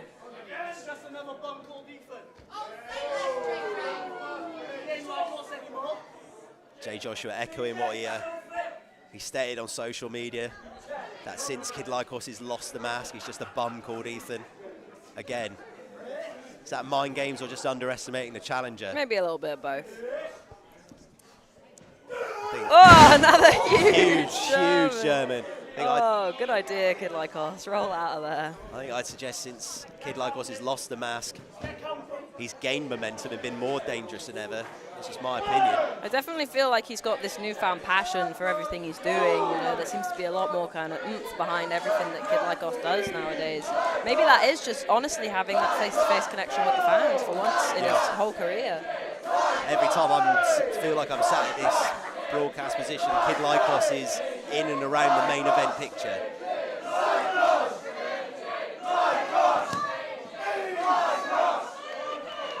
Jay Joshua sat very calmly in that corner. Again, just happy for that, just happy to take that count out win. But Kid Lycos is not happy to take that count out at all. He wants to win the Attack Pro Wrestling Championship. You retired right in this ring a few years ago. You're Ethan. Lycos died 4 years ago. Huh? What? Jay Joshua going for that full Nelson German. It's also just telling Kid Lycos what he thinks of him. Up again. Kid Lycos fighting it. Wheelbarrow face buster. Good God. Disgusting. Kid Lycos needs to ride this momentum now. He's finally got Jay Joshua off of his feet. Absolutely. I think Jay Joshua is still counting all his teeth, making sure they're all still in his head. Because he just got ate nothing but canvas. Oh, huge forearm from Kid Lycos. Now we're moving. Springboard crossbody. That's more like it. Pace more in the... Pop straight off the cover. In the zone of Kid Lycos here. Jawbreaker. Kicks the leg. Spiral Nice. shooting star. Incredible.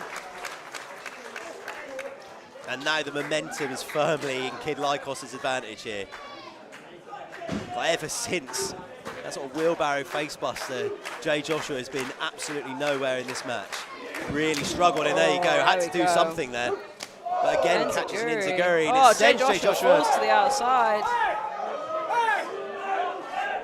And the champion is in big, big trouble. His front row are getting a workout in today. Oh! It's the super kick. Huge. I think Jay Joshua's dentist is going to have a workout tomorrow. Another stiff kick to the jaw of Jay Joshua. Kid Lycos has to be careful, though. This is exactly where he was 10 odd minutes ago, and he got suplexed on the floor. So you've got to kind of go in with a... That's very smart. Straight back in the ring, where he can control everything. There we go. His lesson. Very good.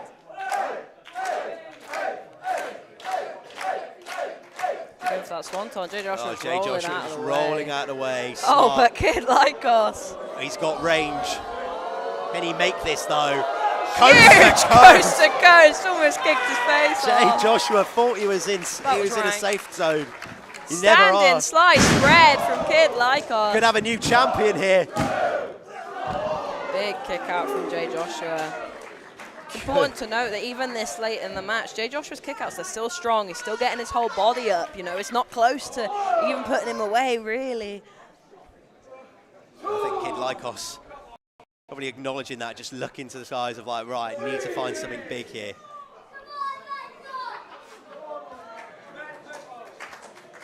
And I think he might be thinking, well, actually, I don't know what he's thinking. I thought he might have been going up top, but so did I. Maybe looking for a submission move here, but again, that leg Going strength back of to the Jay leg, Joshua. yeah. Back to the corner. There it is, brainbuster. Jay Joshua gets it first, slips behind. Oh, huge chop again. Huge back Massive, suplex. there it is. One on the floor, one in the ring. Can't be that many of those. that Full Kid Lycos Nelson can take. German Good suplex God. with the Night, bridge. night. Oh, huge, just about kick out from Kid Lycos. Kid Lycos grasping his neck straight away. That you can see from his eyes. He's got to be in absolute agony there. I think the physical pain that's going to be running through Kid Lycos' spine after taking those suplexes, as he said, from the outside, coupled with the German suplex. Absolutely. It's going to be a real mental game for Kid Lycos to battle through.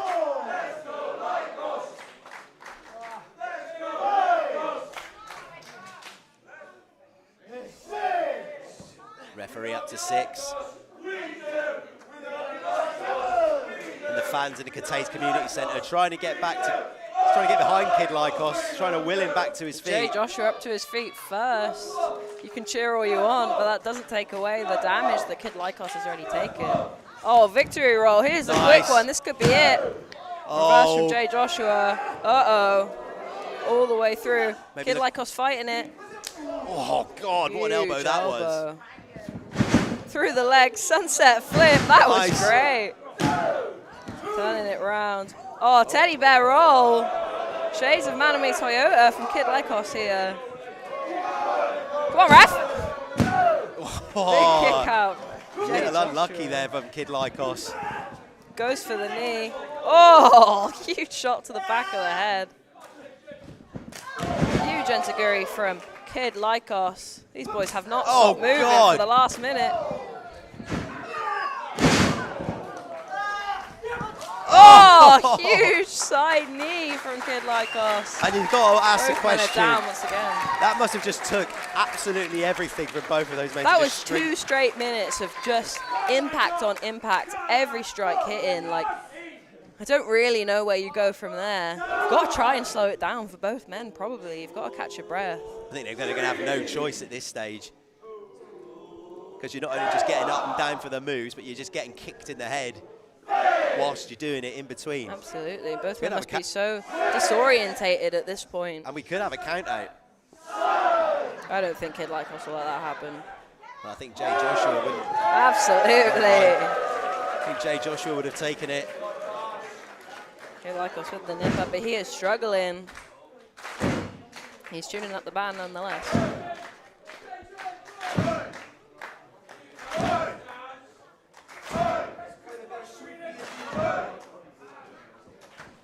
Oh! Eats that spinning heel kick from Jay Joshua. Goes for the power bomb. Huge sit-out bomb. Good night. That is it. Oh! Just about kicking out from Kid Lycos there. That was a huge sit-out power bomb. I mean, adrenaline is a hell of a drug, and that must be the only thing that got Kid Lycos out of that pinning predicament. That was horrible. The height that Jay Joshua got on that powerbomb, and then the velocity in which Kid Lycos struck the mat. There can't be much left in the tank of Kid Lycos at this stage. But as we've seen so many times, it's just the resilience of Kid Lycos that keeps him in these contests. It's what gets him to these positions. It what could possibly get him to the Attack Pro Wrestling Championship tonight. Oh, Jay Joshua going for that muscle buster. Muscle buster. Kid Lycos to his feet. Oh. Huge enziguri. Oh, kicks out the leg one more time. And we're back to square one. We're back to how we started that was a lot this match. of impact on the leg of Jay Joshua there. What is he going for here? Oh, wow.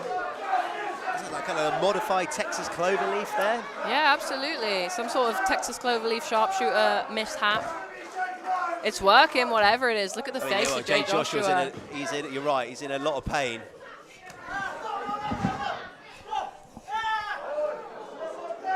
And now he's grabbing the face now. STF.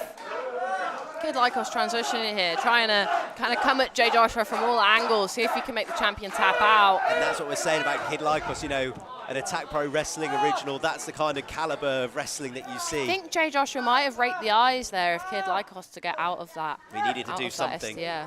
Might not like it.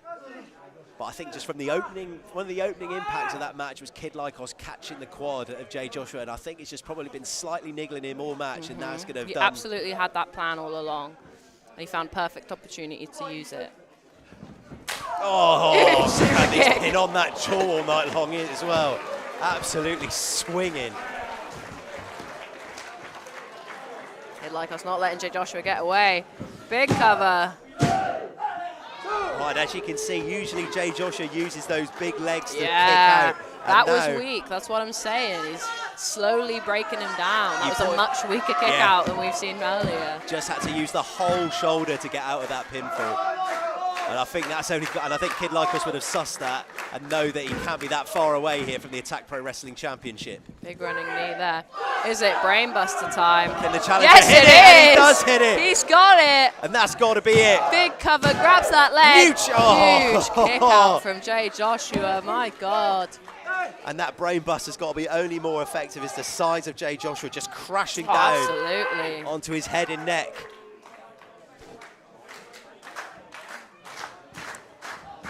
Oh, Jay Joshua. Jay Joshua using the referee as a weapon to knock Kid Lycos off the top rope.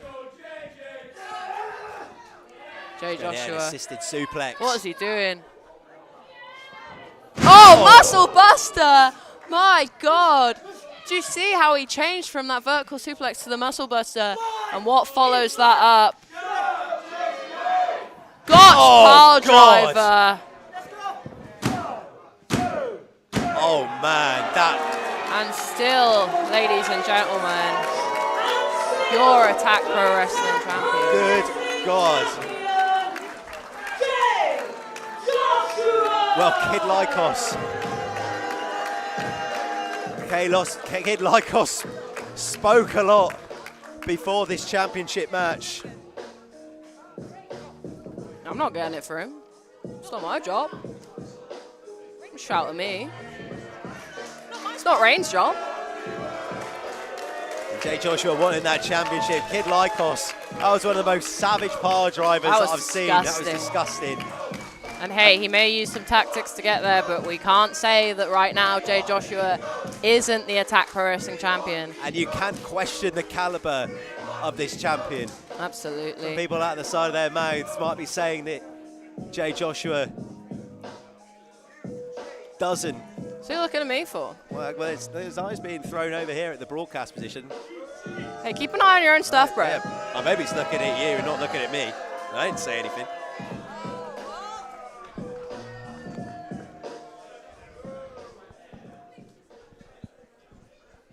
Attack family, thank you so much for joining us this evening. Have you enjoyed yourselves?